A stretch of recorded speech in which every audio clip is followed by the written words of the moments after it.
Hi, welcome back guys. This is your friend, the Nika Fanfics. Back with amazing fanfiction. This is the series of What if Deku had Merfolk Mutation Quirk? Now before starting, please give this video a like and subscribe to the channel if you want more videos like this. Now let's get into the fanfic. The first time Momo saw Merfolk, it was when she was a girl. It was also the first time she'd been allowed on one of her father's trading ships, even if the ship itself never left the bay. Momo had loved it at once, the way her hair stiffened with the salt from the sea in it, the breeze beneath her skirt, the shouting of the sailors on deck, and the feeling that she could be anything she wanted to be so long as she stood on those wooden planks. She knew, in that moment, that she had been born for the sea. The mare in question had been female, with scales colored in brilliant yellow and white. She had keened unexpectedly as she darted through the water, whistling and clicking in a way that was not human but carried human inflections all the same. She was crying out for help, and nobody moved to offer it. Momo, at the time, didn't understand why she was being left to die. In the next instant, the boat that had been carrying the recently escaped mare peeled away from the dock. It was an unexpectedly fast ship, painted black like the night. It flew red sails, another thing that Momo didn't understand at the time. The mare cried again as she was shot down. There were three things Momo would never forget: the feeling of the sea, the blood she could see pooling in the water despite the black ship obscuring the mare from her view, and the way that mare sounded as she died. It was a sound Momo never heard again. Merfolk knew that they were hunted, and so Merfolk knew to hide. In the present, something whistled softly on the starboard side of her boat, and then clicked, a quiet cry. It was hard to hear over the noise of the crew, and for just a moment, Momo thought that she had imagined it entirely. Was that? Shouto started to ask, looking up sharply from the map he was carrying. Momo abandoned the wheel of the ship quickly, launching herself starboard side. Shouto followed after her, but with an air of clumsiness, tightly clutching his map in one hand and trying valiantly to not trip over his own feet as he ran. Momo arrived at the rails, leaning over the side of her ship and looking directly into the water. She spotted the mare quickly. Not that anyone would take a particularly long time to spot this mare, keeping pace with the ship easily with his long, powerful tail. His scales were green, as deeply green as seaweed, catching and refracting light from both the water and the sun as he swam. He keened and clicked once more, drawing attention to his pointed teeth, to the wiggle of the two fins decorating the side of his face. His hair was unusually short for a mare, but startlingly green and obviously curly, even wet. "I can't believe it," Shouto breathed. He wasn't the only one. Further along the deck, Katsuki stared at the mare too, even the man that was usually the boldest and loudest of them all shocked by the appearance of Merfolk. His knuckles were white where he gripped the railing, his jaw hanging open. Momo couldn't even blame him for failing to alert the rest of the ship as soon as he saw the mare. Frankly, she was shocked into silence herself. "Go wake Hitoshi," Momo told Shouto. "But he rarely sleeps, and he's always." "Go." Shouto listened that time, knowing better than to argue with her, and Momo left her cockpit immediately after him, already shouting to her crew. "All hands on deck," she called, and several mops and ropes dropped as her crew cast her curious glances. "We have a visitor and we're going to keep him, I think." "Wait," Katsuki started to say, but he was drowned out by a chorus of, "Aye, Captain," from the rest of the crew. "Get a net," Momo shouted, as she raced to the starboard side. Several crew members raced to comply, as she stopped next to Katsuki, gazing down at the mare. He gazed back up to her, fins pinned to the side of his head like he was angry or maybe scared. Momo saw his eyes for the first time just as startlingly green as the rest of him, but iridescent as gems. There was a pattern of scales on his face, reminiscent of freckles, but mostly just beautiful. "He's gorgeous," Momo whispered, forgetting for a moment that Katsuki was still beside her.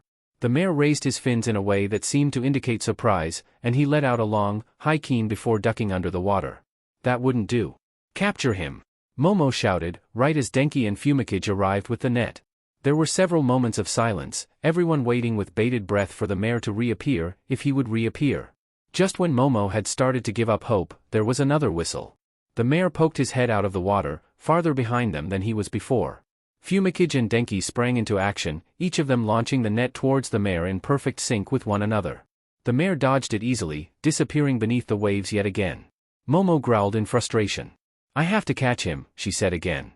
"He's the most beautiful thing I've ever seen, and the price he—" There was a whistle again, this time from the other side of the boat, and Momo raced towards it, the rest of the crew in tow.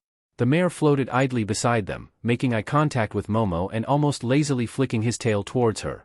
He splashed her with water, just as Ijiru and Hanta dropped another net on him. He got caught in that one, and Momo felt her heart flutter with delight and excitement before the mare wiggled out easily like he had never been caught in the first place. He splashed down into the water, with a cheerful whistle, sending waves over deck again. He was toying with them. "You're a bold one, aren't you?" Momo breathed, as she made eye contact with him once again. There was no way he understood her, but he whistled indignantly like he did anyway, ducking back under the waves. "Fascinating," Momo said under her breath, before raising her voice to call out to the rest of her crew. "I want that mare caught and brought on deck in." There was a thud as the mare knocked the boat to the side. A few of the sailors let out alarmed cries, but Momo merely steadied herself and crept back towards the railing, ready to look for the mare again. True to her wish, no sooner had she gotten to the railing than she found herself practically nose to nose with the mare in question. He was pretty in the water, but he was even prettier up close, with his shining eyes like jewels and his softly curling hair. The mare made a soft whistling sound, almost like a human whistle, as he leaned in even closer. He was so close she could almost count the small scales decorating each of his cheekbones if she wanted to, so close she could see each flutter of the gills on his neck. He reached out to Momo with webbed fingers, and she found herself frozen in place, unable to move, unable to react. He clasped one of the rings in her ear, pointed nails scratching lightly against her flesh. Momo panicked for just one moment, certain he was trying to attack or kill her, but instead he simply unclasped her earring deftly and took it for himself. Where a mare even learned to do such a thing she had no idea, but he let off a soft series of whistles, almost like a laugh. He slid down the side of the ship, then, earring in hand, and splashed into the waves below without further provocation of any kind. Momo watched after him as he cut through the waves at unrivaled speeds, his last whistles fading around them as he went. She felt rattled, gripping the rail tightly as if to steady herself, though it had been a long time since she'd had jelly legs at sea. She was torn between feeling excitement at seeing a mare and feeling angry with him for stealing from her, frustrated with herself for letting him go, thrilled at the prospect of a chase. Her consolation, she supposed, was that her crew seemed just as rattled as she was. "I can't believe it," Ochako said, finally breaking the silence. "A real mare. I've never seen one before." "I don't think anyone's ever seen one before," Denki said. "They're rare for a reason, you know." It was at that moment that Shouto re-emerged above deck with Hitoshi in tow. The man looked disgruntled as he was led to the upper deck, his eyes red with sleep deprivation as he rubbed a knuckle across them irritably. "What?" he demanded, as soon as he saw Momo.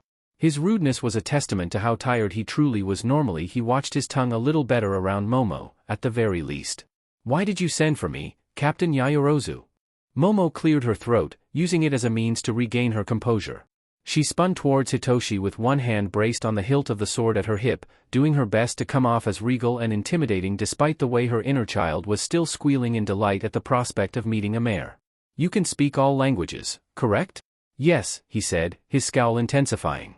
"If you woke me up just to translate for the foreigner that only talks about himself again, there will be. I assure you, Monsieur Aoyama is not the reason that I called you here," Momo said, "though I implore you to treat our guest with the utmost respect. Rather, I've called you here to ask if you can translate mare speak as well." "Mare?" he ventured hesitantly. "Don't tell me. It's true." Ochako broke in excitedly. "A mare came right up to our ship, completely unprovoked. Captain," Kyuka called, from her position in the nest. "The mare is heading north." "Excellent," Momo said. "Keep an eye on him, Kyuka, if you will." "What is our course, Captain?" Fumikage asked. "Pursue the mare," Momo said, as she reclaimed her place at the helm.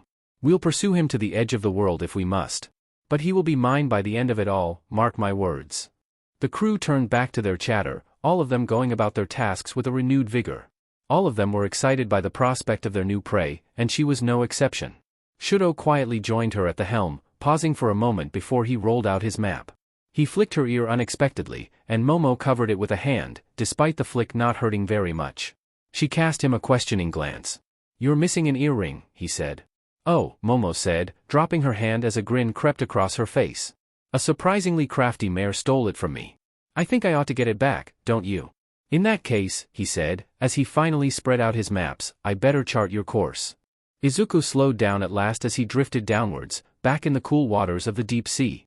He entered the cave his companions were hiding out in hesitantly, thumbing the earring he still held in his hands. If he was honest with himself, he didn't really know what he was supposed to do with it. If he was honest with himself, he didn't really know why he took it in the first place.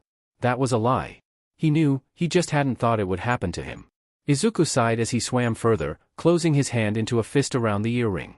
It looked very unnatural, especially considering it was something Mers didn't really do with their hands, and it wouldn't stave Shouto off forever. But it would at least buy Izuku a few moments to think of a way to explain himself.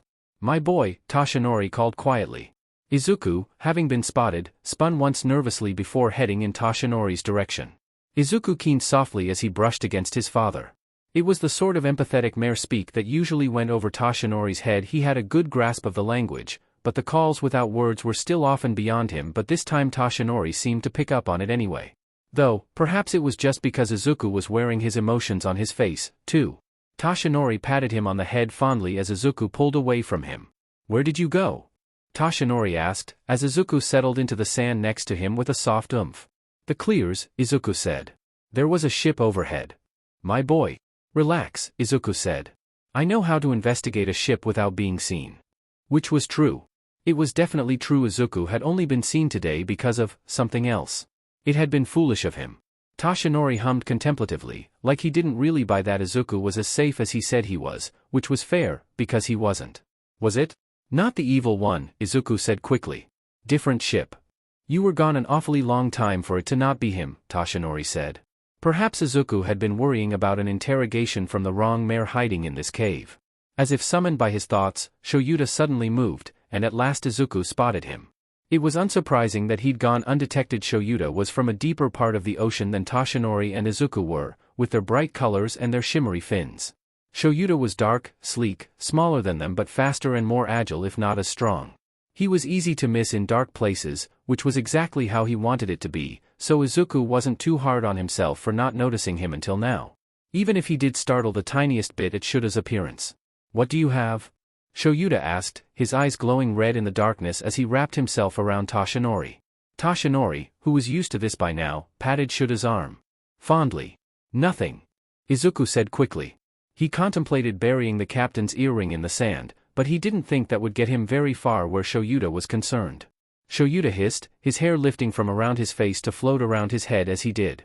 Izuku, on instinct, curled up into a fighting position and hissed back at him. "Young Izuku," Toshinori reprimanded him. It was easy for him to say. His social skills were abysmal and his sixth sense for everything other than mortal danger was non-existent. He was also mated to Shouto somehow and was therefore immune to the innate fear that tended to come with being around a mare that hunted other mares. Of course, Izuku knew Shouto was strange in every way and had never and would never actually hurt another mare. But his instinct always said otherwise. Izuku calmed himself down, unfurling from his fighting position. He kept his fingers closed around the earring he'd stolen, though, refusing to reveal it. "It's nothing important, anyway." Shouto called a strange, exasperatedly fond sort of sound. It was another part of their emotive language, a sound Shouto used exclusively for Izuku. Toshinori had asked about it once and Izuku had struggled to explain it to him, but really it was a sound for a son. A particularly difficult son. Izuku responded, whistling and flattening his fins, ashamed, timid, nervous. Shouto detached from Toshinori's back, circling around Izuku curiously until he paused in front of him, one arm extended. Izuku gave in at last, dropping the earring into Shouto's open palm, careful not to touch the other mare's skin in the process. Shouto made a curious sound as he examined it, pinching it between two fingers and holding it up to the light. "What is it?" Toshinori asked. Shouto approached him silently, taking the earring with him, which he handed to Toshinori. Izuku didn't think the significance had been lost on Shouto, even if he hadn't said anything, but the significance was lost completely on Toshinori, who flicked his tail curiously as he studied the earring. "Human jewelry? The color of your hair," Shouto said, tugging on one of Toshinori's locks. "I understand. Human things are this. Gold," Izuku supplied for him. "The word for the color is gold." "Gold," Shouto repeated, trying it out. "I'm not human," Toshinori said, with an irritated flick of his tail. "I'm a full-blooded mare, just like you, Shouto." "Silly mare," he countered. "Grew up with humans." Toshinori sighed, because this much he couldn't deny, at least. He passed the earring back to Izuku, clearly not getting it still. "I suppose you found that, then?" Izuku whistled lowly, once again ashamed of himself. Toshinori furrowed his brow. What does that mean?" "Taken," Shouto said, with a hiss. "Not found." "I didn't mean to," Izuku said in defense of himself. Shouto not so fondly called him a problem child again. "She started it," Izuku argued petulantly. She called me gorgeous. Shouto hissed in irritation, but this time Izuku managed to refrain from reacting to it. She said she would catch me. Shouto hissed again. That does not mean you accept the mating ritual with a human. Wait, Toshinori said. Mating ritual? With a human? What are you talking about? The problem child, Shouto hissed, interacted with the humans on the ship he found. Toshinori shot Izuku an accusatory look. You said you weren't seen. I said I know how not to be seen, Izuku corrected. Not that I was not seen this time. Toshinori hissed, cowing Izuku. A moment later he recovered, though, calming himself down with a soft whistle. Why? He asked. Why did you reveal yourself? Several moments of silence passed while Izuku composed himself. There was a lot about his life that he'd never told Toshinori and Shouto, even now, years after he'd found them. Telling Toshinori that Inko had passed had been hard enough, admitting that Izuku had saved someone else in her stead, even though he hadn't realized that he was making a choice like that at the time, had been unthinkable. I saw someone, Izuku said. A familiar face from a previous life. Shouto keened sympathetically. Toshinori, in turn, sighed. Your human life, I presume? Izuku whistled his agreement. Neither of the other Mers seemed to know what to say, so Izuku drew closer to them, hesitantly brushing by the fins on his father's tail. It will be all right, he said. The ritual ends if I can't be caught. She won't catch me, I'm sure of it. You do know, Toshinori began hesitantly, before breaking off with a whine. I know, Izuku said, brushing his tail with his own in comfort. Her idea of catching me isn't the same as mine. What will you do? Shouto asked. Lead the humans away, Izuku said immediately. It will be harder for her to catch you if she never sees you again, Toshinori argued. Stay with us for a while, my boy. Try not to bear everything alone. Izuku shook his head immediately, his eyes on the terrible scar on his father's side, the crescent moon scar under Shouto's right eye. No humans near you. I might not be what I used to be, but I'm still strong, Toshinori argued immediately. I can still. Shouto promptly smacked him on the back of the head. No humans near you, he agreed somberly. Toshinori grumbled, but faintly, rubbing the back of his head. And what if you're caught, my boy? I can't lose you. I am not going to get caught, Izuku said, baring his teeth at Toshinori in a fearsome grin. I've been outsmarting humans my whole life. She'll be no different, I can guarantee it. He couldn't help but feel like there was something special about the captain, despite what he said. She'd somehow convinced Kaken to sail over deep seas, after all. Momo was born the eldest, and only, child of 2 merchant-class elites. She was female, which wasn't necessarily suitable for an heir, but would have to do in the case of the Yaoyorosis. Besides, it wasn't as if it was a problem with 0 solutions. There was, of course, marriage. Marriage was, in fact, the remedy the Yaoyorosis chose. Momo was matched with a noble son, his youngest, but his brightest, he said. It was a perfect match in every way. Momo and the boy were close in age, close in intellect. They were both quiet, polite children that got along well with one another, for better or for worse. They did not know that they were meant to one day marry one another when they met. If they had, knowing them, it very likely would have meant that they never would have become friends. Or, friendly, as the case was back then. Looking back on it, Momo was glad for the deceit. Shouto was her favorite person, even though people in general were hard. She was glad they'd been allowed the opportunity to be one another's friends, even if time and distance had most likely caused both of their parents to regret it. When they were younger, neither of them had a particularly good grasp on what playing was. This was in part due to the respective caretakers that hovered around them no matter where they went, the fact that they were kept mostly indoors where they studied, and that Shouto was prevented from saying much of anything about himself. Momo never realized why that was until after they left, though. The one thing they always did have in common, naturally, was adventure. My father has instructed me to learn bookkeeping, Shouto told her, when they were 7. It was one of the first things he said to her, since the accident that had resulted in the scar that now decorated his face. Momo didn't know what had happened. Momo still didn't know what had happened, but it was curious to her, all the same. The questions burned her up inside, as they always did, but she'd gotten used to not asking about the world around her. She'd gotten used to being perfect. Bookkeeping is a valuable skill, Momo said. She didn't disagree, not necessarily, but she was also speaking more to the eyes and ears in the room with them than to Shouto himself.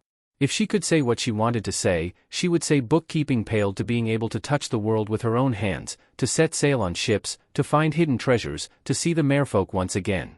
She had never understood why her father could command ships yet chose to sit behind a desk instead, when she herself would pick the water.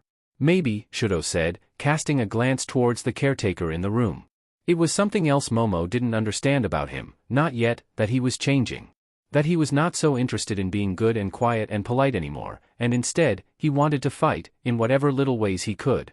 I would rather learn to read the stars. His caretaker cast him a warning look, which he ignored as he leaned forward, resting his elbows on the table between them in a way that was incredibly improper. I want to go on a real adventure, he told her. He said it in that way that older people tended to be dismissive of, when they heard it from the mouths of children. Dreamy, wistful, words filled with a longing that they could no longer understand. Declarations had power, though, whatever they were. I want to see more of the world than the old man ever will. I want to be more than what he's told me to be. Lord Shouto, his caretaker hissed, and this was enough to quiet his rebellion. For the time being, at least. Momo couldn't say it to him back then. She couldn't tell him that she dreamed of the sea, that she longed to chase after different worlds, different knowledge, different places. She couldn't tell him that she wanted to go on a real adventure too. Declarations had power, but she wasn't brave enough to make hers. For the time being, at least. Shouto grew colder and colder as time went on, less and less. The child she knew once was no more. She took it personally. He was her only friend, in a way, so there was no way she could have not taken his self-imposed distance personally, but she bore it with a smile. He could be as distant from her as he wanted to be, the way she saw it. She would be all right without him. She was not. Not really. The sea called to her, but her duties as her parents' daughter bound her. She wasn't allowed on ships or to swim in the ocean. She wasn't permitted to leave, and all of her friends were only people carefully selected by her parents. She was confined, and there was no end in sight. Her wedding was only one more shackle, and at 16, it was fast approaching. At night, she dreamed of the sea. She ran away on the night she was supposed to marry her childhood friend. She said nothing to Shouto about it despite their youth. He'd become a stranger over time. There was no way to know if he still felt the same. So, when he caught her climbing over the exterior wall of the fancy inn both of their families had been staying at, she had been afraid. I want to go on a real adventure, she told him, her voice barely above a whisper. It was a plea. It was the declaration she'd been so afraid to make. They left together. They sold the clothes they were wearing, then used the money to buy something significantly cheaper. They found a job on a ship for Momo. She found this job by dressing like a man and set sail as lowly sailors. Once they were on the water they never went back to land, even if Shouto lacked grace when on the water. What he lost in unstable legs he made up for in skill. However, there was no navigator as good as him, not on these waters, and he was proud, she knew, because this skill was entirely his own. The rest of her crew and her ship came later, but that, she supposed, was a story for another time. For 3 weeks, Momo had been playing cat and mouse with her mare. He was infuriatingly intelligent, bizarrely bold, impossible to understand. He had to know they were trying to capture him, and yet he kept coming all the same. It was enigmatic, and the fact that it was enigmatic only made it more captivating. I already told you, Hitoshi said, irritably, as he folded his arms across his chest. I ask him why he comes every time, and every time he laughs at me. That's not what I meant when I asked, Momo said, leaning heavily against her desk. Does he say anything, Hitoshi? He's talking constantly, isn't he? He sort of, Hitoshi said, with a sigh. He emotes a lot. Emotes? It's this thing that merfolk do, Hitoshi said. Like how humans hum or shrug or shake their heads, they do with their voice. And it's not technically a language, so I don't understand it. That's why I said he laughs at us, because that's what it seems like. Momo growled in frustration, pushing away from her desk so she could pace around her quarters instead. There had to be some explanation for the mayor's unusual behavior. The fact that there wasn't was driving her mad. I don't think he's taking us anywhere in particular, either, Shouto said, from his position in Momo's desk chair. He's not leading us away from areas known to have increased mare traffic or towards them. He's not consistently taking us north, or south, or east, or west. He's just going in random directions, and we're following. Momo frowned, drawing a knife from her belt to fiddle with it absently. Is he possibly trying to exhaust our resources? It would imply he had a greater knowledge of how humans function than merfolk were generally thought of as capable of possessing. It would also be at odds with this particular mare's boldness. In a way maybe it was different now, but it had seemed to Momo that at first he had been approaching her ship out of ignorance instead of whatever prank it was he was playing. If he is, he's doing a good job of it, Shouto muttered. We need to dock soon. Why not give it up? Katsuki asked, speaking for the first time this meeting. It was a very odd thing for him to say. Katsuki had been the first person that Momo and Shouto had added to their crew, though it was hard to call it a crew back in those days. He was an arms expert, firearms, to be exact, and he was notoriously good at what he did. They'd met him at an inn between ships, where he worked as a waiter. Back then, he wouldn't even stand with his ankles in the sea. Sailing was out of the question, and Momo had respected that. The only reason she'd ever spoken to him was because of a rumor she heard about him having possibly seen a mare once. Momo had intended to find out if it was true. Instead, she sparked a 3-year-long feud between him and Shouto that eventually resolved into a friendship, of sorts. She had never gotten her answer about whether he'd met a mare, though she supposed now it didn't matter. They had all met one. An infuriating one. That's an unusual thing for you to say, Momo said, as she picked dirt out from under her nails with the blade of the knife. I thought you wanted to be the best at everything. Katsuki clenched his jaw. Listen, the little fish bstrd is just toying with us. Once we stop chasing him all over the place, he'll probably leave us alone. And if he leaves us alone, then there goes our chance of ever catching a mare, Momo said. So, we have to strike now, or else. Captain. The shout came from outside of her room, accompanied by an incessant pounding. Momo frowned, looking to Katsuki, who was closest to the door. He frowned but opened it, and Ochako, out of breath, burst into the room. He's here, Captain, she said, as soon as she made eye contact with Momo. It was somewhat unnecessary, considering immediately after that, the ship rocked with the unmistakable feeling of a mare slamming into it with his full strength. Momo felt excitement drumming up in her stomach, already moving to go out and meet her mare once again. Katsuki swore, Hitoshi sighed, Shouto was oddly quiet, but all three of them followed her as she led the way out of her quarters and onto the deck. She went straight to the rail, and never one to disappoint, her mare appeared in the water mere moments later. This time, Momo whispered, as she noticed the golden earring he'd stolen from her weeks ago strung around his neck with what appeared to be a cleverly woven braid of seaweed strands. I'll catch you this time. The mare chattered at her. She was used to hearing his voice, used to hearing the way he hummed joyfully and whistled playfully. This seemed different, though. It seemed frantic, like he was warning them. What? Hitoshi asked, softly horrified, before leaning over the railing and chattering back at the mare.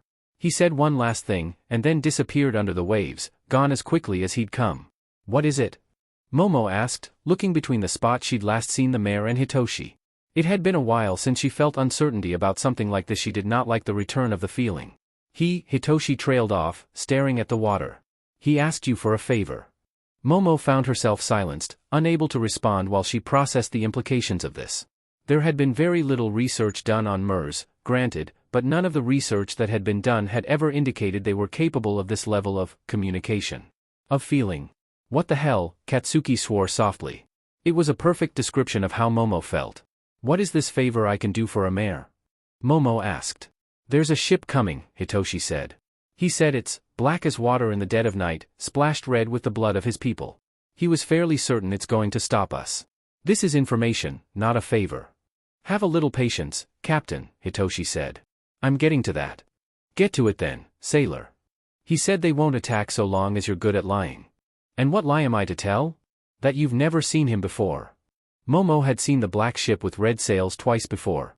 Once, of course, when she'd seen the crew cut down an escaping mare when she was a child. Once more, when she was between jobs on ships and they came to port. They were a reclusive, distant crew. She'd heard rumors that they got drunk and destroyed the inn they stayed at when they docked. She'd heard other rumors that once you joined their crew you weren't able to leave. She didn't know if either thing was true. What she did know, however, was that the mare had been right. True to the prediction he gave Hitoshi, they pulled up to her ship, shameless and imposing. She kept a carefully blank face as she faced off with the captain and who she could only assume was his son given the similarities in their appearance. 2 sets of blood-red eyes. 2 heads of stark white, wavy hair, though the taller of the 2 kept his much shorter than his first mate did. She had never seen white hair on anyone but Shouto before. Greetings, the captain said, as he extended a bridge to cross to her ship. He smiled like honey, but the sweet only barely served to hide the rot underneath. Beside him, his first mate scowled. May we come aboard for a little chat? Frankly, Momo wanted nothing less than to let them aboard her ship. Of course, she said, smiling like honey too. And with that, they came over.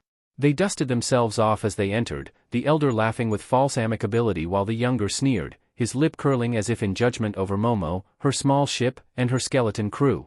Momo saw no reason to delay the inevitable. What can I do for you today, Captain? Just Captain is fine, he said pleasantly, and Momo did her best to not react. It was strange, certainly, to not want to give her his name. And this is my first mate, Tamura. So, it was only his name she wasn't allowed to know, apparently. Captain Yaoyorozu, she introduced herself. My first mate, Todoroki. Oh. What fun. I have one of those too, the strange captain said casually. It was almost enough to break Momo's composure. It took everything in her to resist the urge to look over at Shouto, to clarify, to wonder why this was something he never mentioned to her. I am sure that you do, Shouto said, his voice like frost. I find him very helpful, the captain said, with a contemplative hum. The clear skies are a nice little perk. Clear skies? Dabi is a prick and a twat, Tamura grumbled, eliciting double-down efforts to not make expressions on Momo's part. You'd be better off without him, master. Perhaps I would be, the captain said, with a contemplative hum. You never answered Captain Yaoyorozu's question, Shouto said, strangely hostile for Shouto, strangely diligent. Oh, silly me, the captain said, now turning his sick smile on Momo once again. You asked what you could do for us, yes? That's correct. Lady Captain, he said, leaning closer to her. She had to resist the urge to lean away, instead meeting him head-on, face-to-face, fighting as she always had just to stand in the same ring. You could be a great help to me. Do you know what I do, perchance? You hunt the merfolk, Momo answered, without flinching or missing a beat. Indeed I do. And do you see those harpoons equipped on the side of my boat? Momo bit the inside of her cheek, and she kept her composure. Yes, I do. Perfectly good for puncturing hulls as well as hooking a particularly devious mare, he said. I wanted to make sure we were clear with one another, naturally, and where we stood in the power balance for this exchange. Momo had her hands clasped behind her back already, and this was intentional, but she lifted one and swirled it almost lazily in Katsuki's direction. He was their firearms expert, after all. He knew what to prepare for. You have been perfectly clear, Captain, Momo said. Now, please, if you will answer the question. Fiery, he said, tilting his head in a way that set Momo's skin crawling beneath her coat. I suppose I should have expected that out of a lady captain. The impatience, of course, too. Women always want things their way, no? Misogyny was a very small part of Momo's day-to-day life, and she refused to let it get to her. Here's my question, the captain said, leaning even closer so that he could whisper it in her ear. I'm looking for something that was taken from me. It's red, yellow, and blue all over, and hopefully close to death's door. Seen anything that rings a bell? Red, yellow, and blue? Her mare had seemed so convinced this man was looking for him, but he must be hunting another. This was good news. Lying was easy when she was actually telling the truth. I have not seen a mare of those colors in these waters, Captain, she said. And colors like those are ones I am certain I would remember. I see, he said. What about a black one, on the smaller side, with crimson eyes? No, Captain. A green mare, perhaps, he said. Him, I'm certain you'd recognize. He's a fine-looking mare, quite a standout in these seas. There was a sense of dread rising through her body, starting in her heart and sinking to her feet. It was strange to her. A few weeks ago, she likely would have been content to sell the mare that haunted her ship to this man without a second thought, so long as she got him to answer a few questions, first. Now, the thought of him being anywhere near this ship and its harpoons filled her with dread. We had an encounter with a mare like that a few weeks ago, Shouto said, and Momo could barely contain her shock and betrayal. I could chart you a course to find him, if you'd like. I'm sure I'm better at it than my sellout of a brother, no? There was silence for a few terrifying moments, and then the captain leaned away from her so that he could laugh, and laugh, and laugh. Once he was done, he smirked at Shouto, but this smile was no less lethal than the wider version he'd been dishing out earlier. All right, little half-mare. I'll leave you and your lady captain be, if that's what you wish. It's not as if any of you pose any threat to me, is it? He took his leave, his first mate trailing after him with a grumbled, it would be fun to wreck their ship anyway, though, master. It was over as quickly as it started. Momo turned to Shouto, staring him down. He met her gaze evenly, not even a little apologetic, as if he was not just accused of being half-mare in front of her. Fine. If he didn't want to talk, they wouldn't talk. Set sail, Momo called briskly to her crew as she turned away from her oldest friend. And be snappy about it. She didn't see her mare again before they docked their ship at a port near Yui to restock their supplies. It had been 6 weeks since she first met him. 3 weeks since he'd warned her of the approaching hunters. A fortnight of silence from Shouto, unless he was telling her which way to steer. She had never thought about it before, not once, but in that entire time they had not seen one storm.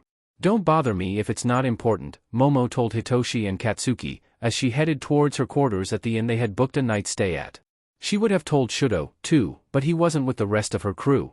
She didn't suppose it mattered, anyway.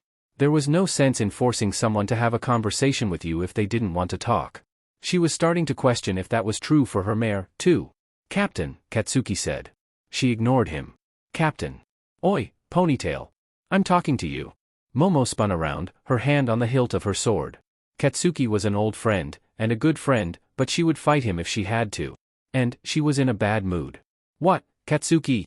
She expected him to respond with anger, since she had opened with it. Hitoshi made himself scarce like he expected this too, but Katsuki wasn't angry. He just met her gaze, even and calm, so quiet and perceptive it was almost like it was the day she asked him to join her again. He had surprised her then by saying yes. He surprised her again now. "Why do you really want to catch this mare?" he asked. It was a difficult question. Momo had been asking herself it a lot, recently. It wasn't like she didn't realize the mare was toying with her. She knew. She knew that she'd been wasting time, wasting resources, wasting her crew's work. She might have always wanted to talk to a mare. She had recruited Hitoshi for a reason, and it certainly wasn't his charm, but she knew that under normal circumstances she would have given this up weeks ago in pursuit of more efficient sources of income. She was ambitious, but she was practical, too. Chasing a mare that was clearly playing with them for 6 weeks was decidedly not practical. And yet something compelled her anyway. Something called her forward, called her after the mare as he evaded her time and time again. Curiosity, drive, ambition, she wasn't sure. But she pursued him all the same. It was the same way that the sea called to her, the same way it had always filled her with longing. It was the same desire to be the star of her story, whatever her story was, that drove her to want everything she could. "One day, when they write history books about the great pirate captains of yore," she said, "I wanted to say that I caught a mare in my accomplishments." Katsuki's scowl deepened. "You shouldn't treat him as a..." "Good night, Katsuki," Momo interrupted, turning away from him quickly. "Do not bother me again for something so trivial." He didn't follow her. Despite his mercurial personality, Katsuki had never really been one that insisted on having the last word. He only did whatever the hell he wanted, and apparently, that wasn't continuing the argument tonight. He was one of her oldest friends. He knew just as well as she that she wasn't being completely honest with him. It took Katsuki an embarrassingly long amount of time to decide to walk down the Fing pier. It was the dead of the night and nobody was out, which was a rare commodity he couldn't afford to lose, not when he was trying to do what he was trying to do, but still he stood there with his toes in the sand. When he was a kid, it was this aspect of himself that made it so hard to be around Deku, who was always willing to offer anyone in need a hand while Katsuki couldn't bring himself to move. When he was older, it was this aspect of himself that made it so hard to actually go out and find the BSTRD. Katsuki took one step across the pier, and then two. He walked until he reached the end of it, carried away from the shadows and to the most secluded part of the bay, and then he slowly sat down at the edge. He had a spare set of his own clothes clutched tightly to his chest, and he felt like an idiot in every single way. He knew that they hadn't been chasing the mare, not really. They chased him when he got bored or needed to lead them away or towards something. The rest of the time he wasn't gone, but hidden. Following them, for whatever reason he followed them. Katsuki knew those brilliant green scales, though. He'd been saved by them once before. "Deku," he called. There was no response. "Deku," Katsuki tried again. They had to talk to each other. For once in their lives, they had to speak about their Fing problems. Katsuki would sit out here with only the fear of drowning keeping him company all night if he had to. He'd waited 10 years. He could wait 10 more. "Deku." There was a low keen, a higher chirp. In Katsuki's head, it sounded like the mare version of Kaken. A moment later, the water beneath Katsuki's feet rippled. The anticipation was Fing killing him. At long last, he spotted the mare, rising up out of the depths beneath him. Deku poked his head above water, droplets still clinging to his oddly green hair, his face spackled with scales where once there had been freckles. The two fins on the side of his face where humans had ears jerked in a strange way, somewhat similar to how a cat would pin down its ears. There were a lot of differences, but the eyes were the same. Katsuki wasn't crazy. He hadn't hallucinated his past. This mare that had been following him was the same one that had saved his but 10 years ago. This mare was, somehow, the same human that Katsuki had grown up with. "We need to talk," Katsuki said. He hummed and whistled, clearly confused. "Not like that," Katsuki said. "I don't understand jack shit you say to me like that except that stupid Fing nickname." He held up the spare set of clothes, and Deku looked at them. He sank beneath the waves, so only his eyes were visible, which was a stupid Fing way to hide, and then looked over at Katsuki with a curious call. Katsuki shook the clothes at him pointedly. Deku let out one last whistle and then sank beneath the waves entirely. "Sheet," Katsuki thought, half starting to stand up with the thought of leaping into the water after him before his fear kicked in and kept him grounded. He should have known the nerd wouldn't go for it. Hell, the nerd probably couldn't go for it. Katsuki was operating on a hunch, nothing more. For all he knew, the change was permanent, and that was why Deku never came back. A hand slammed against one of the pier's supports, and Katsuki nearly fell into the water anyway. There was a fin on the side of Deku's forearm, webs between the fingers he wrapped around the bar, but they faded away right in front of Katsuki's eyes. Green hair faded into black as Deku continued to pull himself up onto the pier with Katsuki, the green scales on his body once again becoming sunspots instead. Deku hooked a foot on the pier, and Katsuki hurriedly looked away, not interested in catching sight of something he didn't want to see. All this time spent thinking he was crazy, and Katsuki had been right. Kaken, a voice he hadn't heard in 10 years said behind him, though now it was accompanied by an unfamiliar lilt and the deepness of age. The clothes. Katsuki silently passed them over. Ah, Deku whispered, after a moment of quiet rustling. I didn't realize how much I missed it. Katsuki finally turned and looked at him again, catching Deku as he started buttoning up the shirt Katsuki had given him. He smiled as they made eye contact, strangely shy, with locks of wet black hair hanging in his eyes. He hummed in the back of his throat, long and low and mare-like despite how human it sounded too. Hello, Kaken. It's been a long time. Katsuki breathed out, long and slow. He wasn't crazy. He hadn't imagined everything. I need to tell you something. Midoriya Izuku was born outside of wedlock, in a quiet, seaside village. There was not much to do there, other than catch fish and trade gossip, and that was what the people did. Their favorite topic, naturally, was Izuku's mother, Inko. Having a child without a father was the scandal of the century, in that little village, and so it was something that stayed in the hearts and minds of the village folk. Anything that could feed their imagination, even a little bit, was an object worth attention for them. There were a number of people that didn't want to talk to Izuku at all. He didn't take it personally, he understood. That he was strange for not having a father around, even if he didn't understand how exactly it was different from the prolonged absences other men in the village sometimes took from their wives to go catch deep-sea fish. It helped that there were those that would talk to him, kids who were too young to understand he wasn't like the others, people that were unbothered by rumors, old folks who really just wanted someone to listen. Of those that would talk to him, though, it was fairly easy to extract stories. Mitsuki, who lived the closest, who was Katsuki's mother, who was harsh but kind, she told him that his father was a traveler from a distant land, with gold-spun hair and a heart to match. That he stayed for only a very short time, but that he was earnest and strong. Chio, who healed his wounds, who ran a little shop of remedies, who sighed often and reminisced more, told him that his father was a scoundrel. Devilishly handsome, she admitted, as she pointed fussily until Izuku got the hint and passed her a jar full of a substance he didn't want to ask about, but a scoundrel all the same.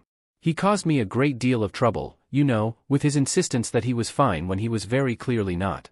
You're just like him, I'd say. Izuku wasn't sure if it was a compliment or an insult, but at the very least he thought that it was honest.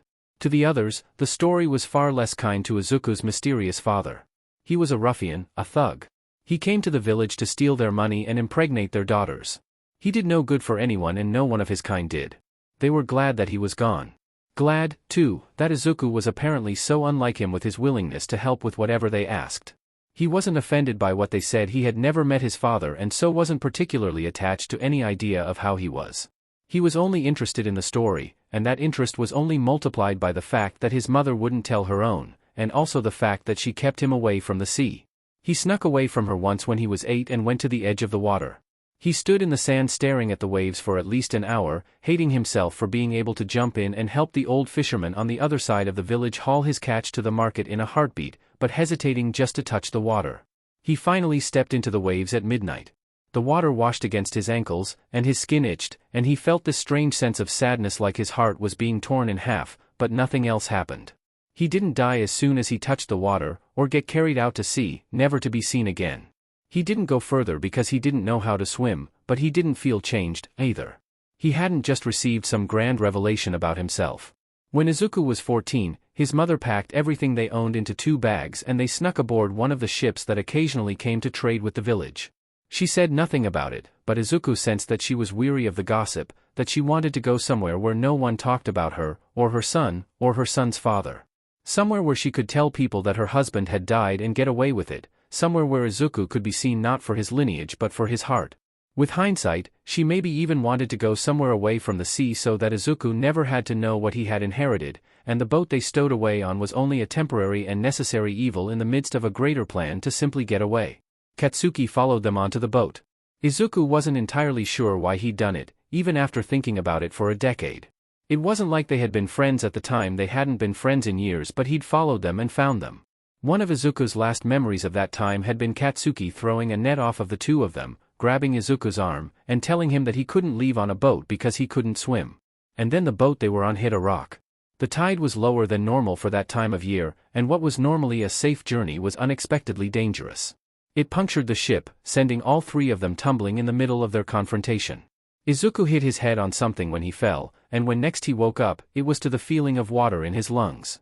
In his village, there was a lot of debate about merfolk. There were some that didn't believe they existed at all, they had never seen one, so why should they believe that there were people that lived in the sea? Everyone agreed on one thing, though merfolk have magic. After living amongst merfolk for 10 years, after being merfolk for 10 years, Izuku can say this for everyone, this magic is different. Shouto, a deep-sea hunter, can prevent another mare from using their powers so long as he is able to look at them. Yu, a reef mare from the community Izuku lived with for a while, could grow herself at will. Tensei, who lived next to her, was simply very fast. Their abilities were inherited. They came from parents, sometimes one or the other, sometimes both. When merfolk mate with humans, because it is certainly possible for merfolk to mate with humans, they pass this magic along. Ordinarily, half-mare offspring of humans appear fully human, unless submerged in sea water. When fully submerged, it's possible for some of them to develop scales or grow decorative fins depending on how potent their bloodline is. None of them could ever grow functional gills, or tails, and those fins and scales they did grow would dry up and fall off in only a few minutes once they were dry. None of them could ever pass as full-blooded mare. When Izuku was fully submerged in sea water, he awakened his father's bloodline ability, and he changed, fully changed, from one to the other. Human to mare, in the span of time it took to stretch in the morning. When he awoke, filtering water through the gills on his neck as easily as breathing air, he was different. He saved Katsuki first, because Katsuki was who he saw first. Izuku hadn't fully comprehended the weight of his change yet, or the effect it was going to have on him for the rest of his life, but he had grasped that he was much stronger in his mare form than he ever could have managed in his human one. He freed Katsuki from the net he was caught in. He did know how to swim, and would have been fine if not for the net wrapped around his ankles and dumped him on shore quickly. By the time Katsuki was spitting up water, Izuku was already back in the waves. He found her too late, and by the time he got her to the same shore he'd left Katsuki on, she'd already taken too much water into her lungs. So, there Izuku was. Young, orphaned, in an unfamiliar body and unsure how to change back out of it, unsure of where he belonged when the only person that had always been safe was gone. The decision to stay in the water, to become someone else, to leave it all behind, in a lot of ways, it had already been made for him. Merfolk were dispersed often, both by hunters and by climate changes. Homes were temporary, but important, so communities were always welcoming to outsiders. Izuku didn't have to tell them what happened to him or what he could do to be accepted there, and so he didn't. It occurred to him slowly, in moments of peace and moments of war, when he was braiding seaweed with a mare in one of the communities he joined and when he was trying to pry a child off of the harpoon he'd been hooked on. His ability was so powerful and unique compared to theirs for a reason.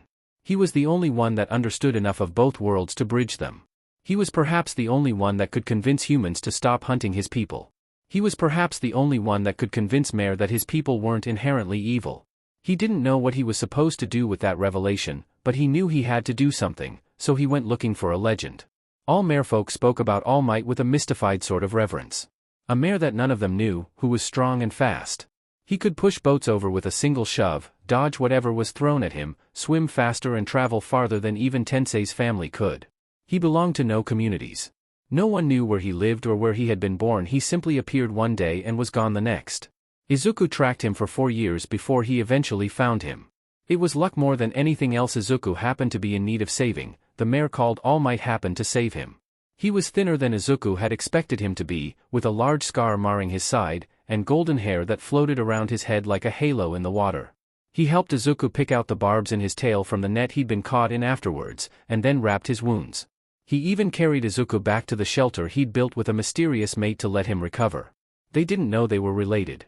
It took them a year to figure that out, and the only reason they did was because Izuku changed in front of Toshinori, well, in front of him and Shouto both. There were a lot of tales he could tell from that time, but, well, those were perhaps best saved for later. Izuku stayed with them. He protected them. He bought them time. They were trying to come up with solutions, ways to change the world they lived in. It wasn't easy to do with a dangerous and powerful half-mare hunting them down, even harder without being able to tell their mare brethren why they wanted to bother with humans at all instead of hiding when they could hide and killing when they had to kill. And then one day, Izuku saw a face he hadn't seen in years and never thought he would see again, and he found himself chasing after the ship called Crept, and the captain, in turn, chasing after him. Katsuki listened to the story Izuku told him silently, as they walked up the beach. It was nighttime, but Izuku could hear liveliness somewhere on this shore, humans celebrating, as humans did.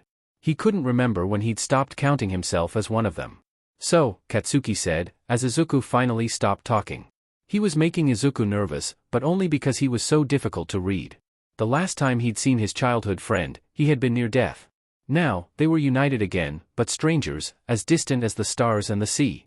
Your father is Mare? Yes, Izuku said. And he's alive, too? Yes, Izuku said. Is he with you? Sometimes, Izuku admitted quietly. He was taking an enormous risk simply talking to Katsuki, a sailor for the ship that was trying to capture him, and he wasn't sure how much he should tell him. Whatever explanation he was owed he had certainly gotten, anyway, and anything else Izuku divulged would be extra. You lead us away from him, don't you? Sometimes, Izuku confirmed. Katsuki chewed on the inside of his cheek, apparently chewing on all of these revelations, too. Does that mean there are other reasons you antagonize the captain? Izuku clicked his tongue, a curious carryover from his other body. A mare couldn't make the sounds a human could make, but a human could get pretty close to replicating the sounds of a mare. Perhaps. Katsuki dropped it, if only because he wanted to bring it up later, and they walked several more paces in silence before Katsuki stopped abruptly, and Izuku stopped with him. She's trying to capture you and sell you to the highest bidder, Katsuki said. Izuku clicked his tongue in confirmation, and then remembered who he was talking to. I know, he said with words instead. Well, I know she's trying to catch me for less than great reasons. I wasn't sure that she was trying to sell me, though, but I suppose it's good to have confirmation of my fate. Deku, don't, Katsuki cut himself off, taking a deep breath. It was another sign that he was older, another sign that he was different. What are you doing? If you just swam off somewhere, she would lose your trail in less than a week, and never be able to find you again. Your father would be safe. So, I repeat, what the F are you doing? I have to, Izuku said, once again resisting the urge to hum his answer. He shrugged instead, feeling strange in his human skin as he tried to equate socialization habits he learned from merfolk to ones he once knew as a human. I don't expect you to understand. What the hell are you talking about? Izuku didn't answer the question. Humans didn't have mating rituals. Actually, he supposed courtship was a bit like a mating ritual, but it was fundamentally different, too.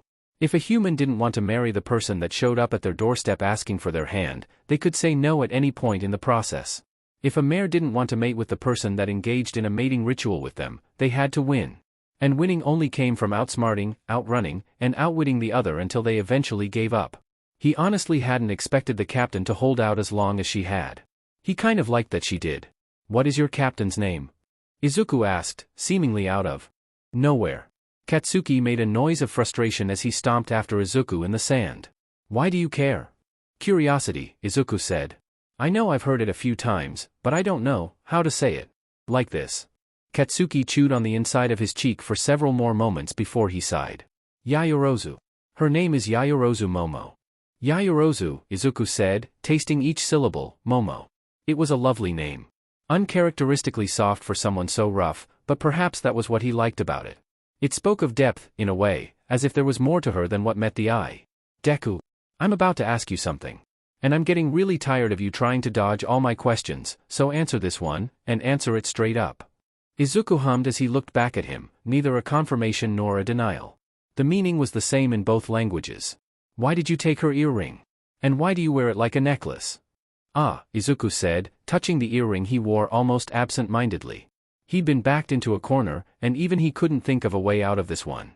Perhaps it was a very good thing it was not Katsuki that had engaged him in a mating ritual. A very, very good thing. This is, Izuku said very slowly, a ritual. What? Katsuki asked, blinking in surprise. Mating rituals amongst merfolk start two ways, Izuku continued, while Katsuki spluttered over the word mating. First, they can begin with a declaration. I will catch you, for instance, or perhaps, you will be mine. Second, they can begin with a theft-taking of one's belongings to facilitate a chase. The second method is the quicker one, considering. And if you are not going to engage in this ritual, now is the time to refuse it. If you were stolen from, you cut your losses and lose the belonging taken.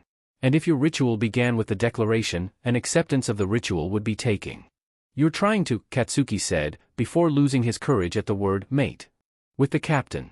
No, Izuku said immediately. No, I am not trying. She started it, see? She said that she would catch me.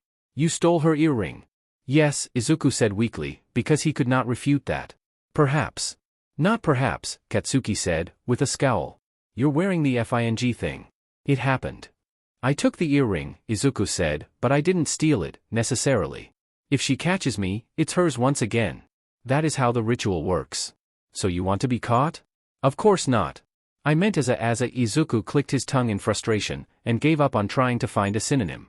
The ritual is not theft. Not until it's over. You make no FING sense, Katsuki said. This makes no FING sense. As per usual, with you, though, right?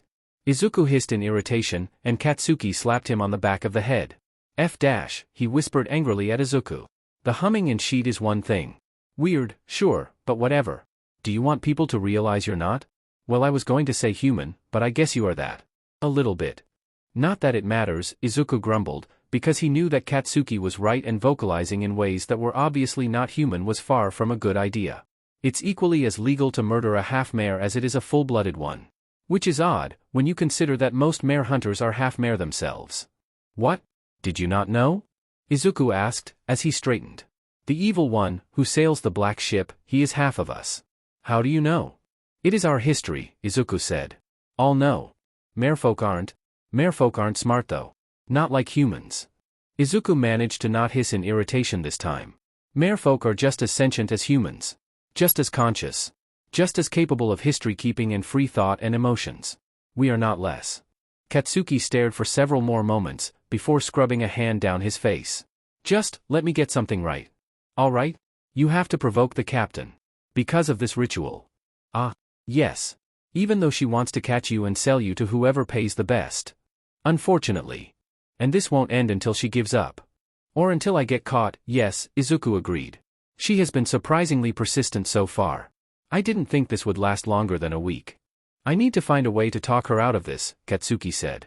I only joined this FING crew because I was looking for you. You can't get sold off to someone so they can. Eat me, Izuku supplied, with another click of the tongue. The evil one will assure that he buys me, and then he will eat me, so that he can have my ability as well. Katsuki stared for several long moments. Izuku shifted, uncomfortable on his feet again. I thought that sailors would know more about merfolk than they seem to. Some of us hunt each other, you know. The evil one is a half-mare from one of these bloodlines.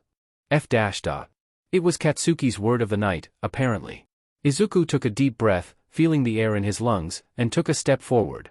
He'd always acted first and thought later, even if it was terrifying. He knew what he had to do. Take me to her, Kaken, he said. I'll convince her to give up on me herself, even if she doesn't know it's me that she's giving up on. That's too dangerous. So is life, Izuku said somberly, and it was decided in an instant. Let's go, Kaken. Momo was in the midst of figuring out finances when there was a knock on her door. Considering she'd specifically informed everyone that they were not to knock on that door unless it was an emergency, her curiosity was certainly piqued. Perhaps it was Shouto, though, finally willing to tell her the truth. Momo rose and went to the door, opening it with one hand braced on her pistol and prepared to shoot, and then barely succeeded at stopping herself when she saw who was waiting for her on the other side. Katsuki, she said, hoping her irritation showed on her face. What an unpleasant surprise. Captain, he greeted her stiffly. And what is your emergency this evening, she asked. Is something on fire? No. Someone is dying then, surely, Momo proposed. No. Gravely injured, at the very least? No.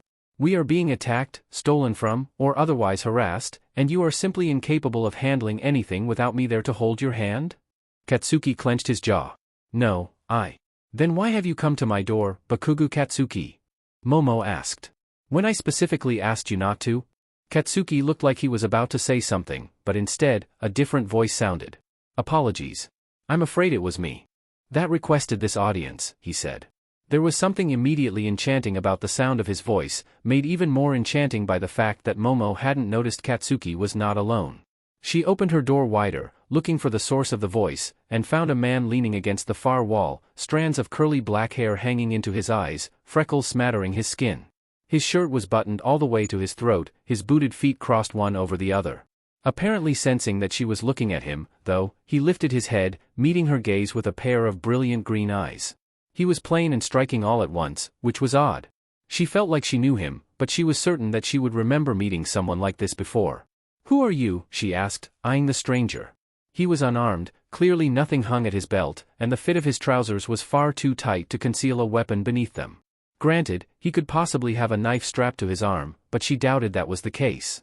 "I ran into an old friend," Katsuki said, like it pained him. "From my hometown." "And why does your old friend want to meet me?" Momo asked, unchangingly suspicious. The stranger pushed off of the wall he was leaning against, coming forward so that he could see her better around Katsuki. He hummed in a curious way, before smiling. He had quite a lovely smile. "Call it a hunch, Captain, if it pleases you. I thought you must be worth meeting if you convinced Kaken to sail on your ship." "Don't call me Fing Kaken where other people can hear you," Katsuki said immediately, whirling on the stranger. "How Fing old are you?" "4? Leave it in the past, you sheet." The stranger laughed, which was an equally strange sound. It came with a lilt to it that Momo didn't necessarily recognize, and she found herself once again entranced by him. It was dangerous to be so charmed so quickly, and she knew that and yet couldn't help it anyway. "You call me Deku, don't you? Fair is fair." "Is that your name?"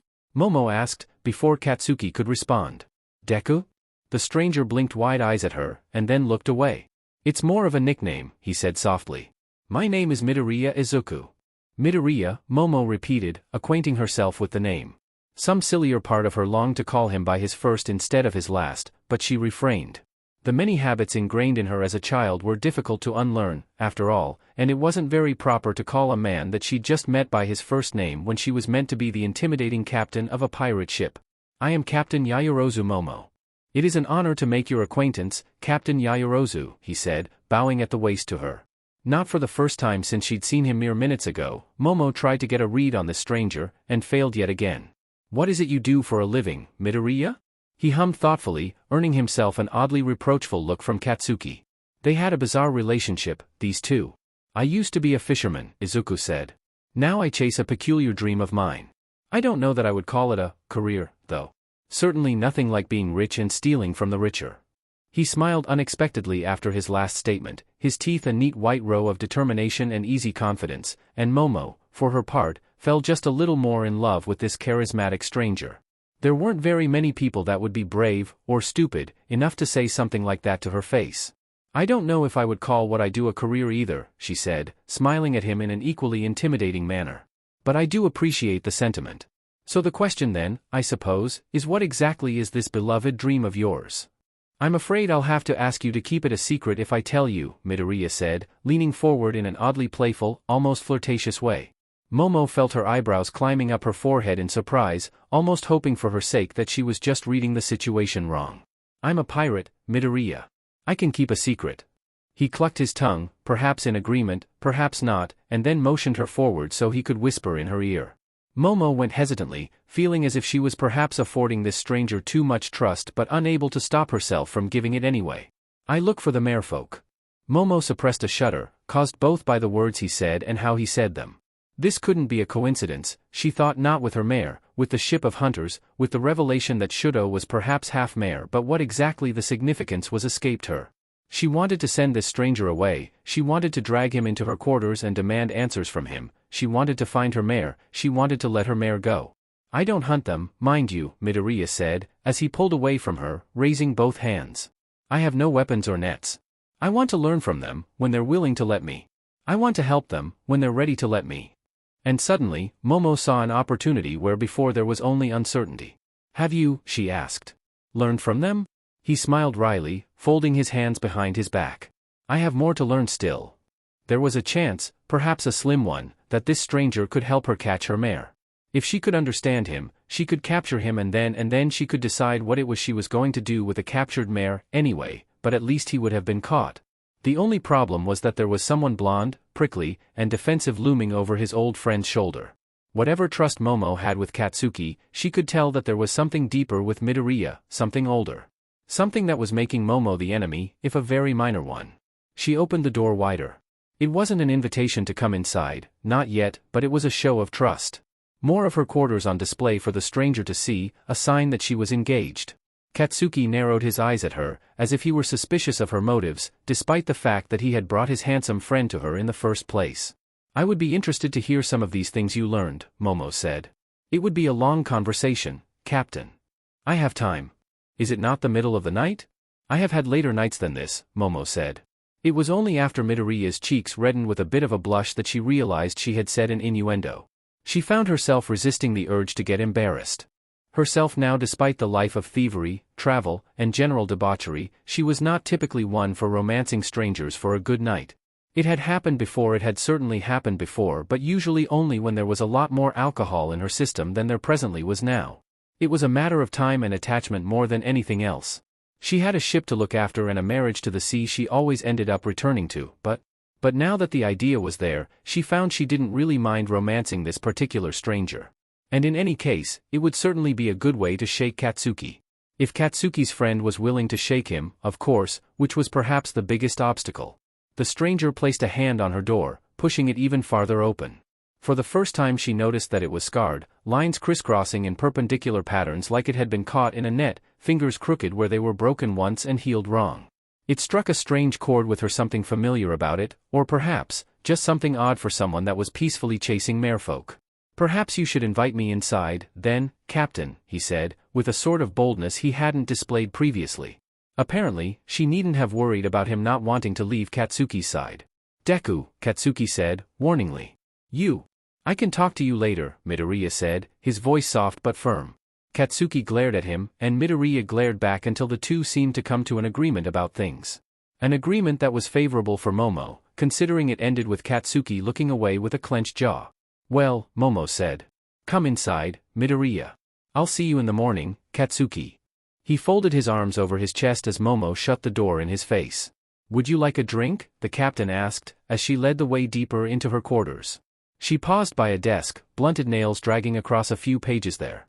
Izuku took a deep breath, reminding himself that he was in enemy territory and he needed to behave like it. I don't drink, he said, sounding much calmer than he felt. Alcohol, that is. No, the captain asked, as a flicker of surprise crossed her face. Tea, perhaps. That's fine. He had no idea what tea was. The captain withdrew a box from a drawer in her desk, as well as a pot that she filled with water before setting it over flame. This stocks tea in some of these presidential rooms, she explained, attributing Izuku's obvious curiosity to the presence of tea in this room instead of the question of what tea was in general. My crew likely wouldn't care one bit, but I appreciate it. Is tea an uncommon supply in inns? Izuku asked, as he watched her measure out leaves into two metal cages, made like minuscule nets. While she was distracted, he patted the bottom of a chair and then stared in awe as the upholstery sprang back at him. It had been a very, very long time since he'd been on land for so long at once. She laughed, soft and brief, but it was a sound that would certainly echo in Izuku's ears forever. Good tea is. As far as he could tell, tea was most likely just leaves in water, so it was difficult to wrap his mind around what might be better about some leaves than others before ultimately deciding to just let this one lie. He could ask Toshinori about tea later. For now, he had more pressing matters to discuss with the captain. Pressing matters that were not brought up abruptly or suspiciously, at that. So, he said, scrambling for something to say that wouldn't be weird. A question for the tea-loving captain, then. She didn't laugh again, but the corners of her mouth curled up into a carefully contained smile. It was uncharacteristically soft for the captain of a pirate ship, he thought. Uncharacteristically restrained for someone that was so free. I know that it's odd, she said. Most captains of pirate ships would sooner drown in rum than drink a cup of tea. I have always enjoyed it though. I was not going to, my question was not actually about your tea, that is, Izuku said, though he filed this information away for later. Tea was not something pirates usually enjoyed, yet this pirate loved it. Oh, she asked, blinking at him. Her eyes were as dark as the scales on Shouto's tail but infinitely more captivating, like twin pits of darkness that if he swam into he might never return from. I was going to ask how you became a pirate at all, actually. Her expression shifted, something sad settling into the depths of her eyes.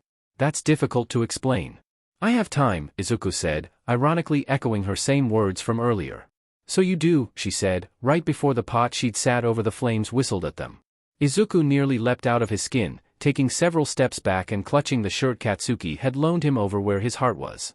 He continued to stare, even as the captain laughed at him, until he at last figured out what the source of the sound was. Water, escaping the pot as steam. Izuku let out a long sigh through his nose, bracing both hands against the back of the chair he'd been poking earlier, and calmed down his racing heart. Jumping at sounds that were most likely commonplace was not a good way to blend in with the other humans. The captain removed the pot from the heat, pouring water into 2 ceramic cups. She stirred them momentarily, before extracting the small nets with the leaves and setting them aside. Afterwards, she circled the desk with both cups in hand, holding one out to Izuku as she stopped by where he was. "It's all right," she said, as Izuku straightened and took the cup she offered him. "The kettle is bound to catch all of us off guard at least once in our lives." "Right," Izuku agreed, even though he wasn't sure if it was true. But, he'd been given an out, and she didn't seem to think his behavior was too weird, so he supposed it didn't matter. He felt fingers brushing against the skin on his hand. It seized his breath. It had been years since he'd been touched by a human, longer since that touch had been kind. He'd forgotten how it felt. "Your hand," Yaoyorozu said, brushing her fingertip against one of his scars. "What happened to it?" Izuku took a deep breath in, and let it out again as he tried not to panic. The fact that she was calling attention to the scars didn't mean she recognized them. Other than the time he'd stolen her earring, he likely hadn't been anywhere near close enough for her to make out fine details like that. And when he'd stolen her earring, she certainly hadn't been looking at his hands. Izuku transferred his tea to his left hand, which Yaoyorozu seemed to take as an invitation to flip his hand over, studying his palm too as she ran a thumb along the scar that ran almost entirely around his ring finger, where he nearly lost it. He hummed as he tried to think of a way to tell her the truth without telling her all of it. "There was a mare I met once when I was young," he said, "that had been caught by a ship that hunts mare. He had been 15, actually, and this had been how he met his friend, Tsuyu. I don't know if you know, Captain, but marefolk have special abilities that are unique to their families. This mare could breathe both air and water, which meant she had a little more fight left in her than a different mare would when they pulled her out of the waves. This hand got caught with her when I was trying to save her." "What of the broken fingers?" she asked. "A separate incident," Izuku told her. "It has little to do with marefolk and a lot to do with my own stupidity, so I doubt it would be something you would be curious to hear." She let out a short hum almost like an abridged laugh, lifting his hand to her lips. His heart ceased beating for just a moment as he felt her press a kiss to the largest of the scars on the back of his hand. "Perhaps we'll get to that story later," she said, without dropping his hand. "Come with me." He didn't protest as he was dragged off, though he was filled with a strange mixture of fear, dread, and excitement at the thought that she might be leading him to her bedroom. He knew that was the premise under which he had entered her quarters at all, but he knew. He knew enough about humans to know that following through would mean something very different for him than it would for her. The captain took him to a window, tall and open. She let go of his hand as they approached it, sipping at the tea she'd made. Izuku approached more cautiously, leaning slightly over the captain so that he could see around her to look out the window. The sea looked back at him, glistening in the moonlight, sparkling and vast. Even from here, he could feel it in his blood, the itch that he could never scratch, the sadness that came from having too many homes. "That," she said, leaning against the window and looking out over the water. "That is the answer to your question." It took Izuku a moment to remember his question himself, and then sighed in understanding. "That wasn't a very long explanation. I only said it was difficult, not that it was long," she said, glancing at him coyly now. It was that same wit he'd been seeing over and over again as she pursued him, that same glimmer in her eyes. It was her intelligence that hooked him, more so than her beauty. It was the thoughts swimming in her eyes that kept him from legitimately trying to escape her. Oh, he was a fool. A fool with a job to do. He couldn't complete this ritual, even if his heart wanted him to, and that meant he had to convince her to change, hopefully. "Stop, certainly. It's my turn for a question, I believe," the captain said, after his prolonged silence had stretched long enough to become a pleasant lull in the conversation. "Of course," Izuku said. This was the plan. Maybe, just maybe, if he told her enough that she no longer thought that marefolk were less, maybe then she would cease the hunt. Maybe then he would be free. "So," she said, "as an old friend of Katsuki's, there's something I've always been curious about." "Oh," he said, confused that he was being asked about Katsuki after the interest she'd shown in his people outside. "I haven't talked to him in years, you know. I probably wouldn't be able to tell you what it is you want to know, if—" "Maybe, maybe not," she said, setting her tea down on the windowsill and turning to him fully. "Is it true that he's seen a mare?" Oh. Sorry, Kaken, Izuku thought, but this is a good opportunity. Izuku said, tilting his head to the side like he was confused by why she would need to ask at all. He was well, according to him, anyway, as I wasn't fully conscious he was saved by one. Saved? Yaoyorozu asked, both of her eyebrows appearing very interested in this information. I might not be the best at telling this story, Izuku said, setting his own tea down beside hers so that he could gesture more freely. But the town where we're from is very small and secluded. The men there fish and the women sell the catch. There aren't often opportunities to leave, but every once in a while a ship comes by.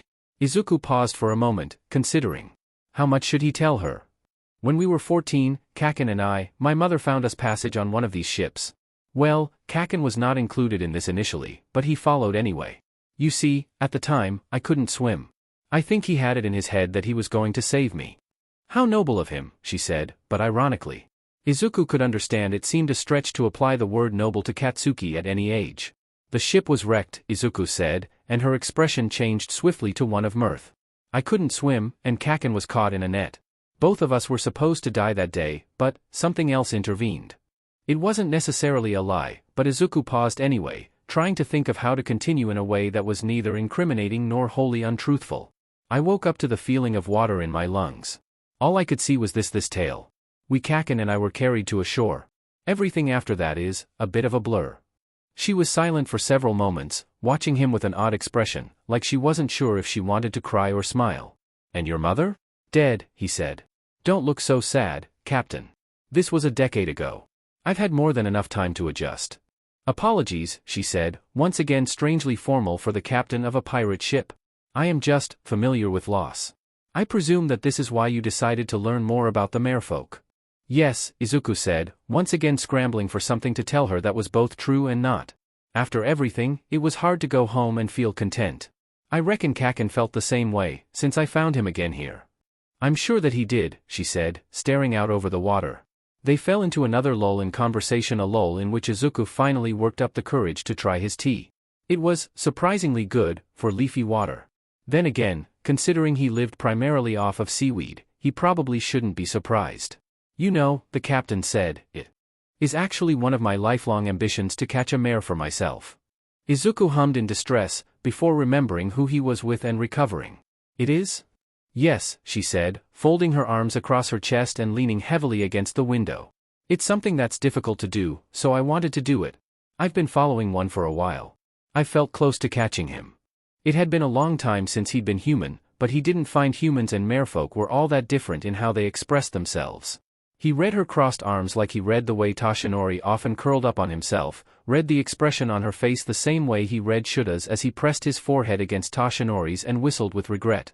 His work was already half done before he even came in here. It should have made it easier on his heart, but for some reason it was only harder. You don't seem so sure that's what you want now, he murmured, as he leaned closer to the captain. She sighed, long and steady. Mare hunters are enough, I figure. Why should I hunt them too, when all I get out of it is a pretty penny? She looked up at him now, eyes somehow both forlorn and hungry, before clearing her throat. You're the expert, Midoriya. Do you think this particular mare of mine would be content to be left alone?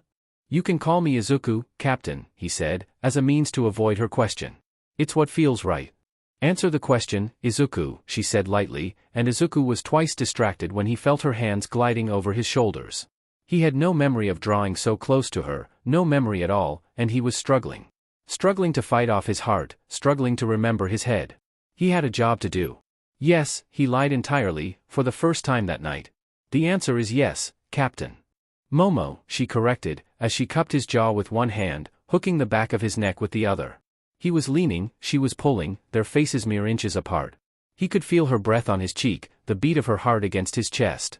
Maybe, she whispered, as their lips were barely touching, as they hadn't touched yet, as Izuku was still free, I should ask you to join my crew.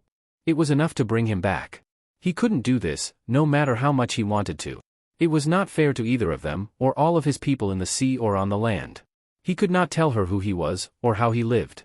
He couldn't stay at her side and she couldn't stay at his either. For her this might just be one night, but for him, this would stay with him forever.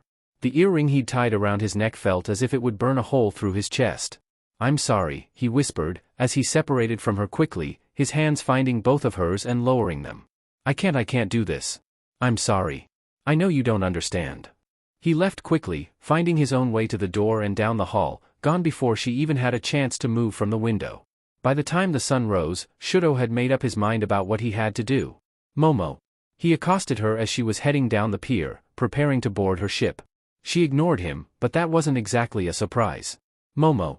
She continued to ignore him, though she paused to smile pleasantly at Uraraka when she approached with some sort of order to sign off on.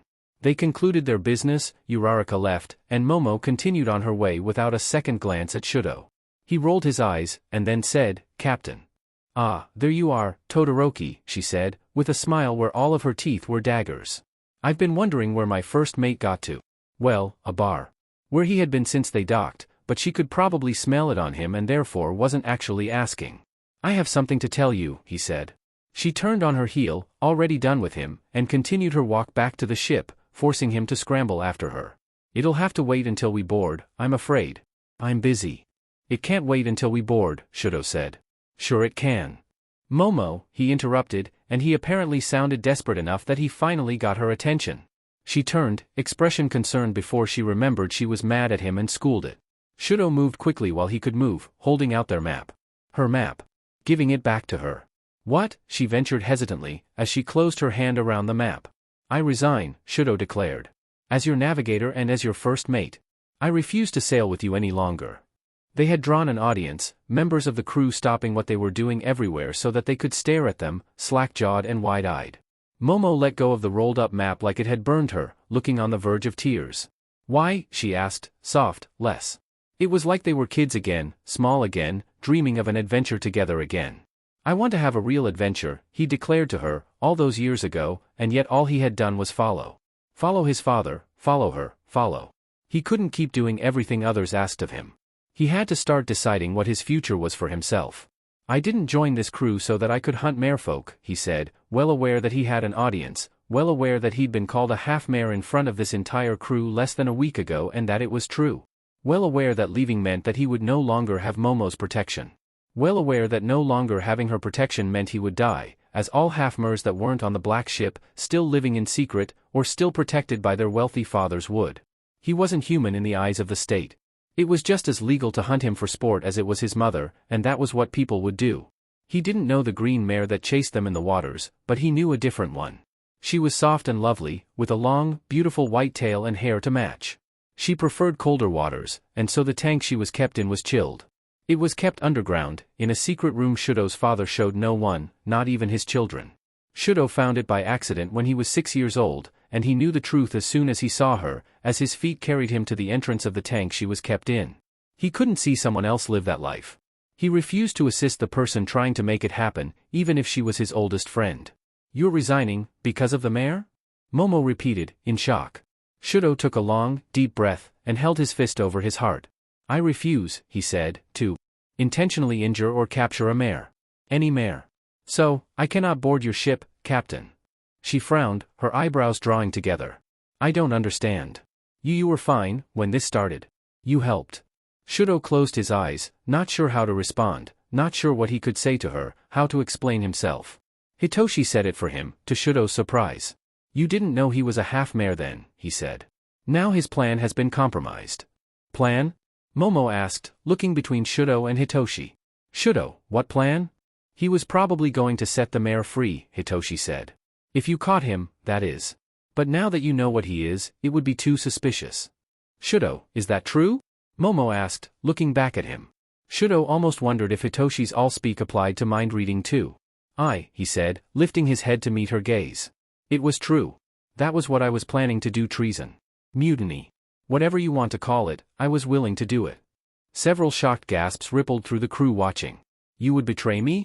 Momo asked, folding her hands around the map. "You would rather betray me than talk to me?"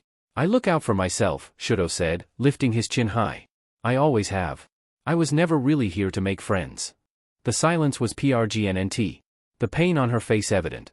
Momo turned away, walking towards her ship at a steady, confident pace. "Board the ship, first mate," she said. "I reject the conditions of your resignation." "What?" Shouto demanded, taking several steps to follow her. "You can't just. You would like to resign because you found yourself as crew on a ship that hunts merfolk," she said. "This ship no longer hunts merfolk." Ergo, I reject the conditions of your resignation. Board the ship, Todoroki.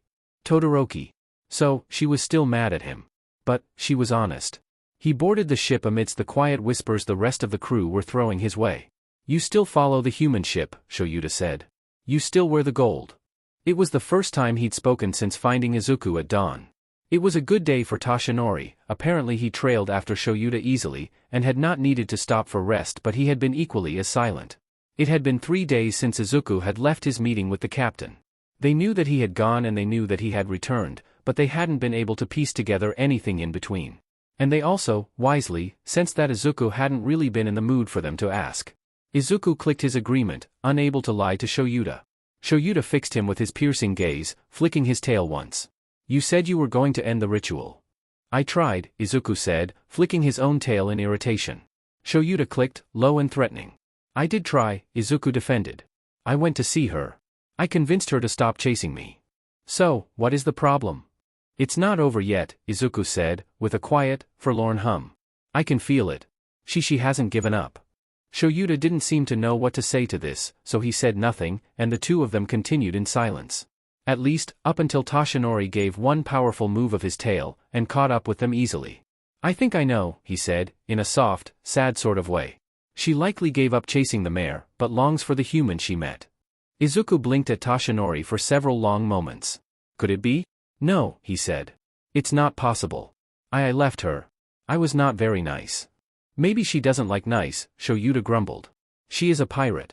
Or maybe, Toshinori contributed, and a significantly more helpful way, you were nicer than you thought you were. Izuku hummed, unconvinced. Ahead of them, something hit the water from the deck of the ship, and all three of them stilled. A net? Toshinori proposed. Maybe they are fishing? That impact was too solid for a net, Izuku said. Shouto hissed, suddenly and violently, and it was enough to make Izuku shrink up on himself instinctually. Mare, Shouto said. But faint. Diluted. A half-mare? Toshinori said. Wait. As far as Izuku knew, there was only one half-mare on Momo's ship, and it was the first mate. We need to hide regardless, Shouto said, already moving for Toshinori. Izuku shot away from them. Izuku! Toshinori called after him. My boy, whatever you're thinking you'll do, you can't. It's too dangerous. If she sees you, I'll find you later. Izuku called back, as he continued to speed forward. When he next looked over his shoulder, Toshinori and Shouto were gone. It was the first mate that had fallen. Up towards the surface of the water, something small and black floated.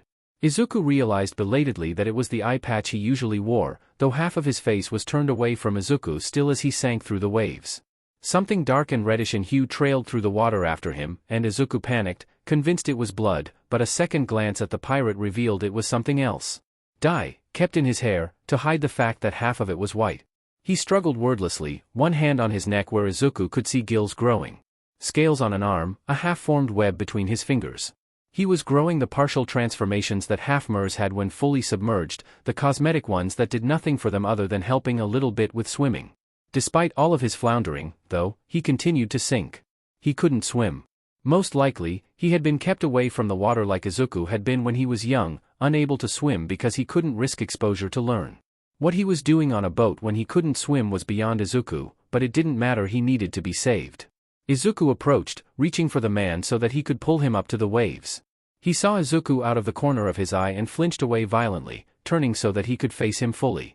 Oh, no, Izuku thought, as he saw and recognized the marks running down the left side of his face. Gouges long healed but deep. A mark that his own nails would leave if he for some reason tried to gouge out this man's eye. He had no idea what mare had done it, or why, but he knew that it would make trust hard, even though he was drowning. Izuku missed his ability to speak in a language that this sailor would understand. He tried all the same, whistling softly before cutting off with a click, a sound that meant nothing in his language but sounded a lot like the word help in the sailor's. Izuku held up both of his hands in surrender to aid the point he was trying to make, and thankfully, the sailor relaxed. Marginally. Izuku approached, looping an arm under each of the sailor's armpits. He needed to get him to air, first and foremost. Maybe if he could get him back to the side of the ship he could climb aboard, and Izuku could retreat before the captain saw him. That was settled. No, the sailor gasped, as soon as Izuku started to approach the ship. His grip suddenly tightened around Izuku's neck, and he squawked in surprise at the intensity. No, please, not like this. I know you don't understand what I'm saying, but the gills, the scales, I can't. Oh, the lengths he would go to hide who he was from his friends. It was heartbreakingly tragic, and Izuku almost wondered if in another life this would be him. Or if, maybe, it already was. Izuku changed directions, eliciting a surprised sound from the man he was carrying. It was awkward to swim while also making sure his head stayed above water, but Izuku did the best he could. He knew there were a few pillars nearby, and he thought they probably reached all the way to the surface. If he could drop the first mate on one, it would give him time to dry out. After that, Izuku wasn't sure what he would do. Try to convince Momo to follow him over here even though she wasn't supposed to chase him and he wasn't supposed to be smart enough to communicate clearly with her translator? Izuku whistled in the back of his throat, a sound, for him, that was a lot like a sigh. I didn't think this through, the sailor said to himself, since he still didn't think Izuku could understand him. I really didn't think this through. Sheet. He tried to struggle free, for just a moment. Izuku, who was already not a fan of this situation but was much less of a fan of this dumbass drowning himself in an attempt to get back to his ship, hissed angrily at him. The struggling stopped, and Izuku continued to awkwardly carry him toward the pillars he'd been going for. Over time, the sailor slackened more and more in Izuku's grip, almost to a concerning degree, and when they'd made it so far that Izuku couldn't even make it out the ship anymore, the skies opened up and began to weep. I guess that's my limit, the sailor said, sounding exhausted and defeated. Izuku blinked up at the sky inquisitively, wondering what he was talking about for all of a minute before it came to him. He knew this bloodline ability. Weather control regulating cold or warm drafts, both in the sea and in the air, so that storm systems stayed away from one's location. It was an ability family that belonged to a pod of merfolk that lived far west of here, far closer to another land mass than the one Izuku was from. One of them must be his mare parent, but for him, a half-mare, to be able to control it to this degree. If it weren't for Izuku himself having double the power his father had, he would say it wasn't possible. In any case, though, rain wouldn't prevent this man from drying out enough for his scales and gills to disappear, so long as Izuku got him out of the sea. Izuku arrived at the pillars. Sure enough, several were large enough and tall enough that they poked out of the surface of the water, and Izuku carried the man to the first he saw that would work. The man seemed to sense Izuku's intention, and detached from his neck so that he could pull himself onto the rock, with Izuku's assistance. And then Izuku shrank into the waves until just his eyes were visible, watching the sailor in concern. He coughed as he laid out on his back, staring up at the sky as rain pelted him. He stayed like this for several moments, before rolling onto his side and looking at Izuku. "You're Momo's mare," he said, not like he was realizing it for the first time, but as a conversation piece. Why did you help? Don't you know she's trying to capture you? Don't you know that would be a bad thing?" Izuku didn't really know how to answer him without his language, so he keened quietly, dragging 4 fingers down his face in the same spot this man had a scar to pose a question of his own. He touched his own cheek like he'd never felt it before, his expression complicating when he seemed to realize his eye patch was gone. "My mother," he said. She's like you. But trapped somewhere she shouldn't be." Izuku, struck by curiosity, lifted the earring he took from the captain out of the water as another question. "Yeah," the man said, blinking at it. "She did that too. Took things from my father, I mean." "Why? Is it significant?" "A mare, mated to a human and kept in a cage. No wonder she'd been willing to hurt her own son." "You look sad," the sailor said, leaning forward. "Why? What does it mean?" Izuku, at a loss for a better way to explain without words, raised both hands out of the water. With one, he curled his thumb and his forefinger into an O, and then stuck his pointer finger from the other through it. Repeatedly. The sailor slowly raised his eyebrows. "You can't be serious." Izuku clucked at him sadly, and then sank back beneath the waves so only his eyes were visible. "You are serious," he said, looking like he was grieving what was happening. "How do you even know that gesture?" "It's not a human-exclusive gesture," Izuku grumbled in response. Of course, the sailor didn't know what he said, but he seemed to pick up on the tone well enough, tilting his head curiously at Izuku. "You can understand what I'm saying just fine," he said. This time, it was because he was just now noticing it and not because he was using it as a conversation piece. You can hold a conversation." "Not all of us can," Izuku said, sensing where he might be going with this. The sailor paused, as if trying to work through what Izuku said to him, his brow furrowed. Izuku whistled in the back of his throat, quietly, and then gestured. He pointed first at the sailor, then made the same gesture he had to ask him about his scar, and then shook his head. "Oh," he said, his expression clearing. "My mother probably couldn't understand." "That's what you're saying." Izuku hummed in agreement. The sailor sat back, his mismatched eyes heavy as he seemed to think all of this through, before he looked back at Izuku. Do you have a name? This probably wasn't going to go well. Izuku, Izuku said. One more time. Izuku, Izuku said, but slower. Weak, the sailor guessed. Izuku hissed. Sorry, he said. Just, what is it again? Izuku paused for a moment, trying to think of how he would say these sounds as a human and translate that to his different vocal biology. He peeled his lips back, flattened his tongue, and said ee. The Z he found he couldn't get, no matter how he tried to place his tongue and his teeth, and settled for a click followed by an O instead. And then he tried to puzzle over the K, but before he got to a solution. Iku, the sailor asked. That was close enough. Izuku nodded, then pointed at him. Oh, he said. Shouto. Shouto, Izuku repeated. A long, low hum. A short, sharp click. Similar to Shoyuta, but with a harsher ending. A name that was both mare-like and human all at once. Yeah, he said, with a strange look in his eyes. That. There was a moment of silence, brief but not uncomfortable, and then Izuku asked, Why did you fall? He accompanied it with a gesture of his hand diving towards the waves. It seemed to take Shouto a moment to understand, before his eyes cleared. Oh. I have this kind of magic. I don't know if you. Izuku nodded in understanding, and Shouto continued. I can keep the weather nice. It takes a lot of concentration, but I can do it as long as I'm awake. Most ships sink in storms, so I do it all the time. It keeps me safe, since I can't swim. Which you know. But I fell because I ran out of energy to keep going. Izuku reacted to this revelation with the appropriate amount of concern and frustration. I don't know what you just said, but I heard the judgment, Shouto said. I'm fine. You clearly aren't fine, Izuku argued. I heard the judgment there, too, Shouto said. Stop. It's a great plan. Creati has never wrecked. Izuku opted for a human expression for the sailor's sake and rolled his eyes extravagantly. It was in this process that he noticed the gills that had grown on Shouto's neck had been away from the sea for long enough to dry up and fall off. Izuku whistled to get Shouto's attention, and then gestured to his own neck. Shouto reached up, hesitantly fingering the skin there. I'll be back, Izuku told him, before diving back under the waves so that he could head back and convince Momo to bring her entire ship over here. Somehow. Iku, Shouto called. Izuku paused, not swimming all the way back to him but coming close enough that their only communication issue was their languages and not distance too, and poked his head back out of the waves. You can't go back to the ship, Shouto said. She wants to capture you and sell you. You shouldn't have even saved me. All of these humans, trying so hard to save him. It was something he never would have expected, but something worth thinking about. Sometime when he wasn't trying to save an idiot sitting on a rock, anyway. Izuku patted his ankle gently in a way that he hoped was comforting, and then departed for real this time. Who is he, really? Momo asked. She was lounging in her chair, papers spread out in front of her. It was a morning early enough that only a few members of the crew would have any reason to be awake, but not so early that crew members were likely to interrupt this conversation. Katsuki, who was a very early riser and had been here since the sun first peeked over the horizon, leaned against the far wall with his arms folded across his chest.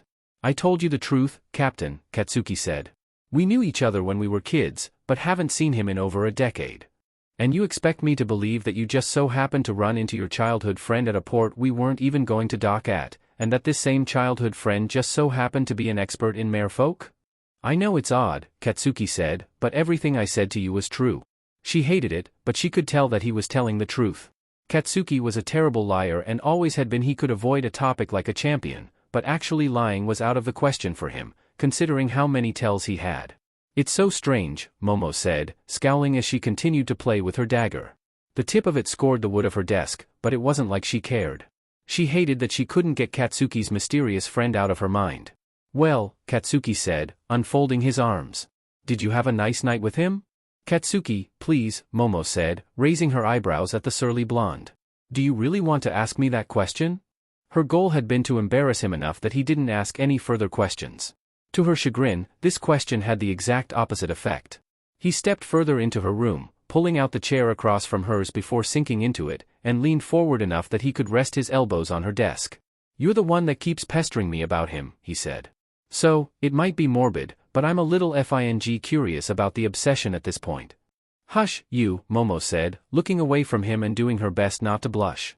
Hell, Katsuki said. That good? He left, Momo blurted out, in her best interest. She didn't think she could gracefully avoid this line of questioning any longer.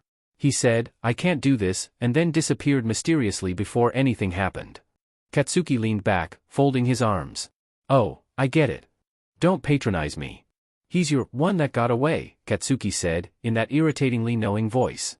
"You're obsessed with the little sheep because he told you no." "I'm not obsessed with him," Momo argued. Whatever dignity she had went right out of the window in the next second, though, when she couldn't filter her thoughts fast enough and accidentally asked, "He's not married, is he?" Katsuki laughed at her. Momo dug the knife out of her desk and launched it at his face with the intent to kill. He dodged it, still laughing, and it went sailing past his head to bury itself in the door to the captain's rooms behind him, where it quivered. "Sheet," Katsuki said, still laughing, but tamer. "Good throw." Despite it all, Momo couldn't help but smile a bit as she sat back, glad she hadn't exactly succeeded in taking one of Katsuki's eyes out. "Mostly. You are a terrible person, Bakugo Katsuki. Oi. I ain't sailing on a pirate ship because I'm a saint, Captain. All the same." The door to her cabin opened, interrupting their conversation, and Momo blinked at Hitoshi, the source of the interruption. Hitoshi, in turn, blinked at the knife buried in the door. "What is it?" Momo asked. Hitoshi pointed at the dagger. "What's this doing here?"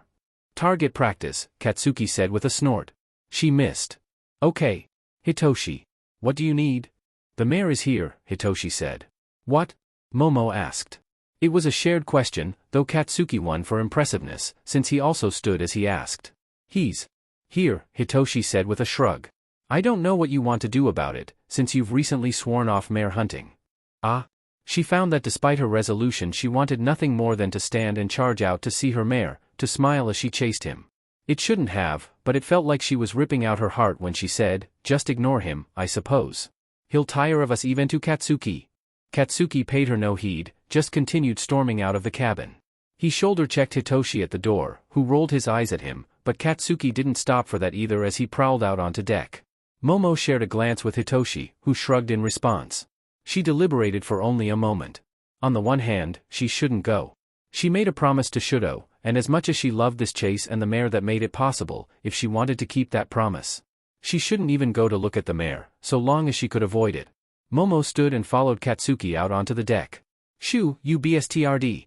Katsuki was in the midst of shouting, while he shook his fist at the water. Or rather, the mare in the water.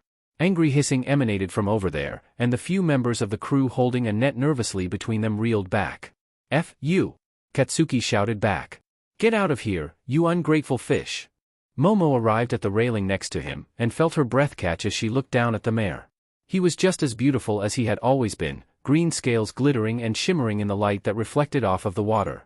He was in the process of hissing at Katsuki when she arrived, but as soon as he caught sight of her, his expression changed, ear fins raising as he hummed at her. She could have sworn it sounded like her name. "Hitoshi, tell him to go, please," Momo said. "I can't play this game with him anymore." Hitoshi popped up next to her on the railing and clicked and whistled at the mare.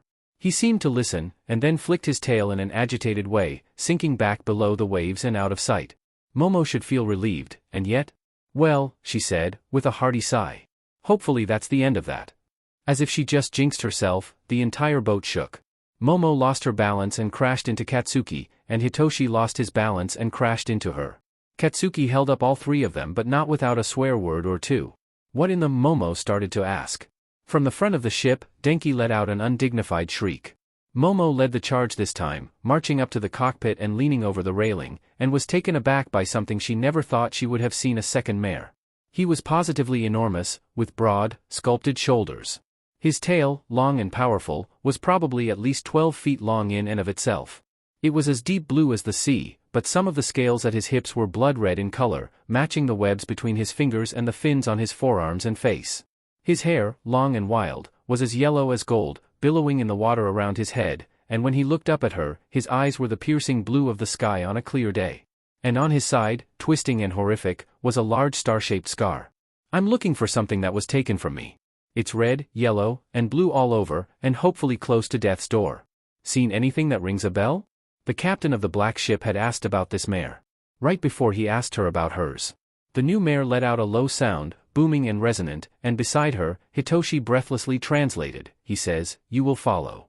"What?" Momo breathed, unable to stop staring at this mare, older and bigger and strangely colored, but in possession of the same high cheekbones and strong jawline she was used to seeing on a different, green mare.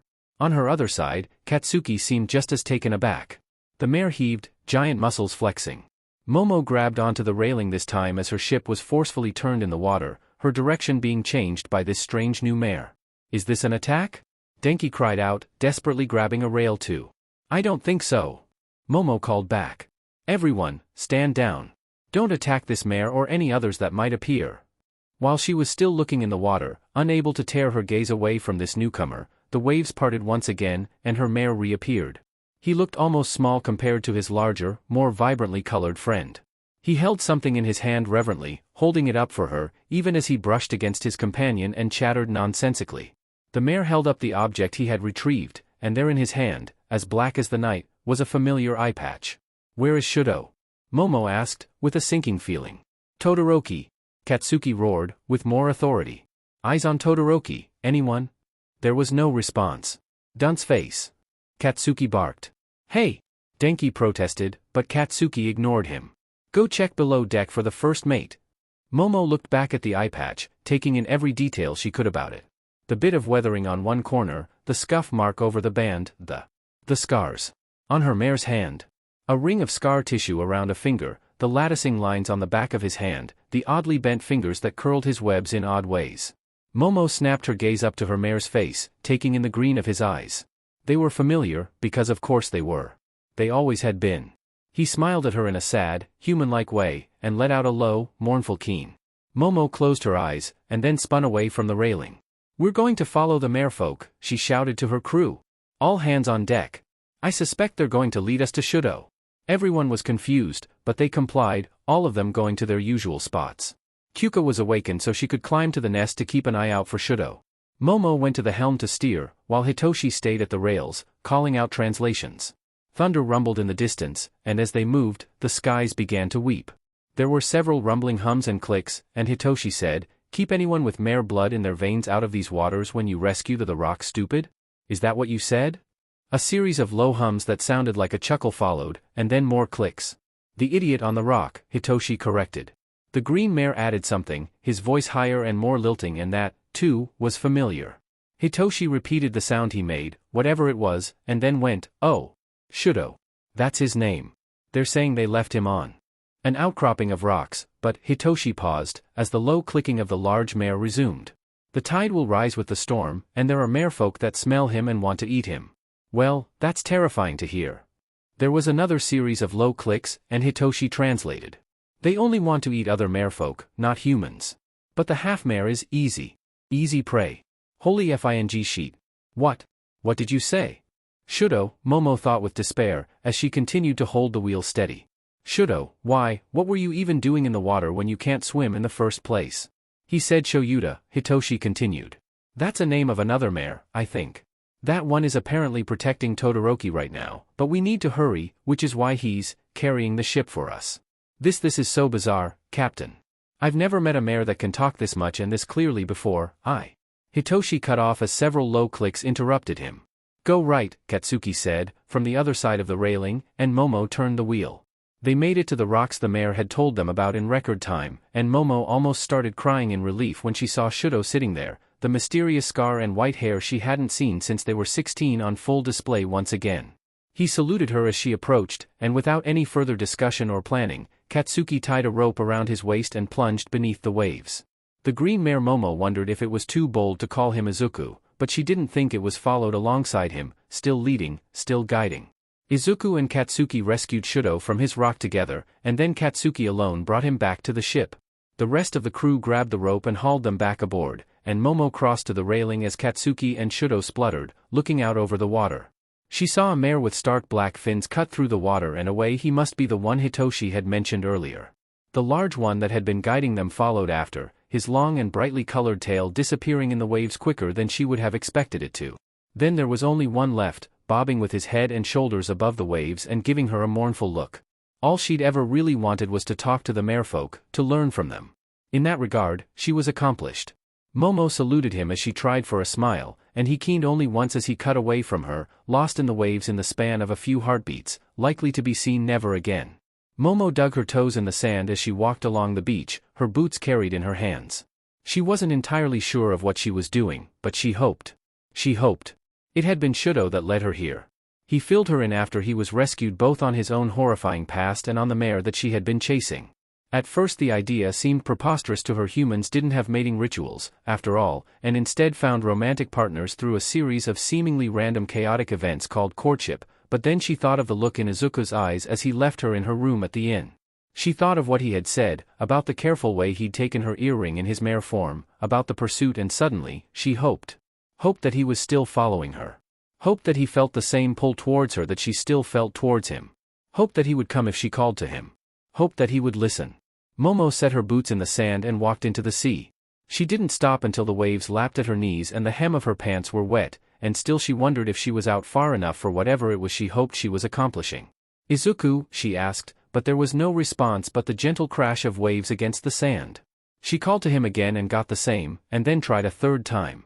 It wasn't until she was about to give up entirely when the top of his head crested the waves, and he blinked curious green eyes at her even if he did not emerge further or draw closer. Momo inhaled sharply, and took a step further into the water. He retreated just as far, and she got the idea, holding up both hands in surrender. "Apologies. I don't want to frighten you.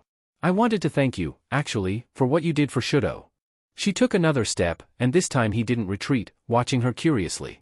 "Shouto told me about it afterwards. He said that you saved him, even though you didn't have to. He also told me that you implied the stealing and maybe even the chasing is some sort of mating thing. For you." Hesitantly, he bobbed his head up and down. Momo drew in a sharp breath once again. "I'm sorry. I didn't know. If I had known I wouldn't have chased you like I did." He started to sink beneath the waves, and she hurried to correct herself. "Not like no. I mean, I wouldn't have done it with the intention to capture you and sell you to someone when I was done with you. That was wrong. That's what I'm sorry for." Slowly, he rose out of the waves so that his whole face was visible. He whistled and clicked at her in a way she didn't understand, not necessarily. But she didn't feel like she needed to anymore either. Momo took a deep breath. "I'm drawn to you, just like I'm drawn to the sea. Do you remember when you asked me why I became a pirate, and I just gestured out the window at the water and said, that? That's how I feel when I look at you, too. Impossible. Too big for my own skin. Like I could do anything I set my mind to. I understand why you left that night at the inn. It would have finished it, wouldn't it? Whatever thing it is that dictates you lead me on this wild goose chase in the first place, it would have ended if you stayed. You wanted me to give up on you." He didn't say anything, but shrank down further into the waves, his ear fins twitching. Momo took another step, pausing now that she was up to her thighs. "Izuku, I know this might be a strange thing to say. It certainly feels strange to me to say it, but I don't want to give up on this chase. If you could give me a chance, just one more chance, I would love to try to." He disappeared beneath the waves, taking her heart and all of her courage with him. She was only empty for a moment, though, because in the next he was surging forward, rising out of the waves in a way that was certainly impossible with a tail. The green hue of his hair faded to black, the familiar pattern of his scales becoming an equally familiar pattern of sunspots. Fins became ears, arms became bare and human. Momo surged forward to meet him, not caring about the saltwater seeping into her clothing as she charged waist-deep into the sea. They crashed together as waves crashed into them, lips against lips, hands on waists, fingers buried in hair. Momo kissed him ferociously, just like she had wanted to back at the inn. If there was any doubt left in her mind about how he felt, it was erased by the equal vigor with which he kissed her back, all the wanting and longing and a voracious emptiness that had sat inside both of their hearts for all their lives easing as they finally caught one another. She didn't pull away until she physically had to in order to breathe. Once she did, she looked into his eyes, gasping for air as he did the same, mere inches between them. "Momo," he murmured, like it was a prayer. "Apologies," she said between breaths. "I've been wanting to do that for a while, and, well, I am a pirate. I always get what I want." "So you do," he said. He reached up, untangling one of her hands from his hair. He grasped her wrist, guiding her hand down until it rested over the earring he'd stolen all those weeks ago as well as his heart. He rested his forehead against hers, and repeated, "So you do." Momo closed her hand into a fist around the ring, but she neither took it nor moved her hand, too wary of losing him again to risk letting go of any part of him so soon. "What comes next?" she asked breathlessly. "How does one even make a relationship between a mare and a human work?" He smiled and leaned forward, sending shivers through her body as his lips brushed the shell of her ear. "How about," he murmured, before breaking off to press a kiss against her neck, We just have an adventure together. It can't be that simple, Momo insisted. He trailed another kiss down her neck. Sure it can. I have questions, you know. Another kiss. And I'll answer them. We have very different lives, she said, but it was her last defense, and her weakest one. Izuku lifted his head to meet her gaze, his smile bright and just a touch mischievous. That's simply not true, and you know it. She held his gaze for a moment longer, all of her worries and questions being washed away with each push and pull of the tide. They didn't matter, not one of them. This right here was the only thing that did. An adventure it is, then, she said. Whatever it might be. Okay, sadly the chapter is over. And if you enjoyed the video, just leave a like and subscribe with post notification. So when the next chapter is ready, you will be notified. Okay, see you in the next video. Bye.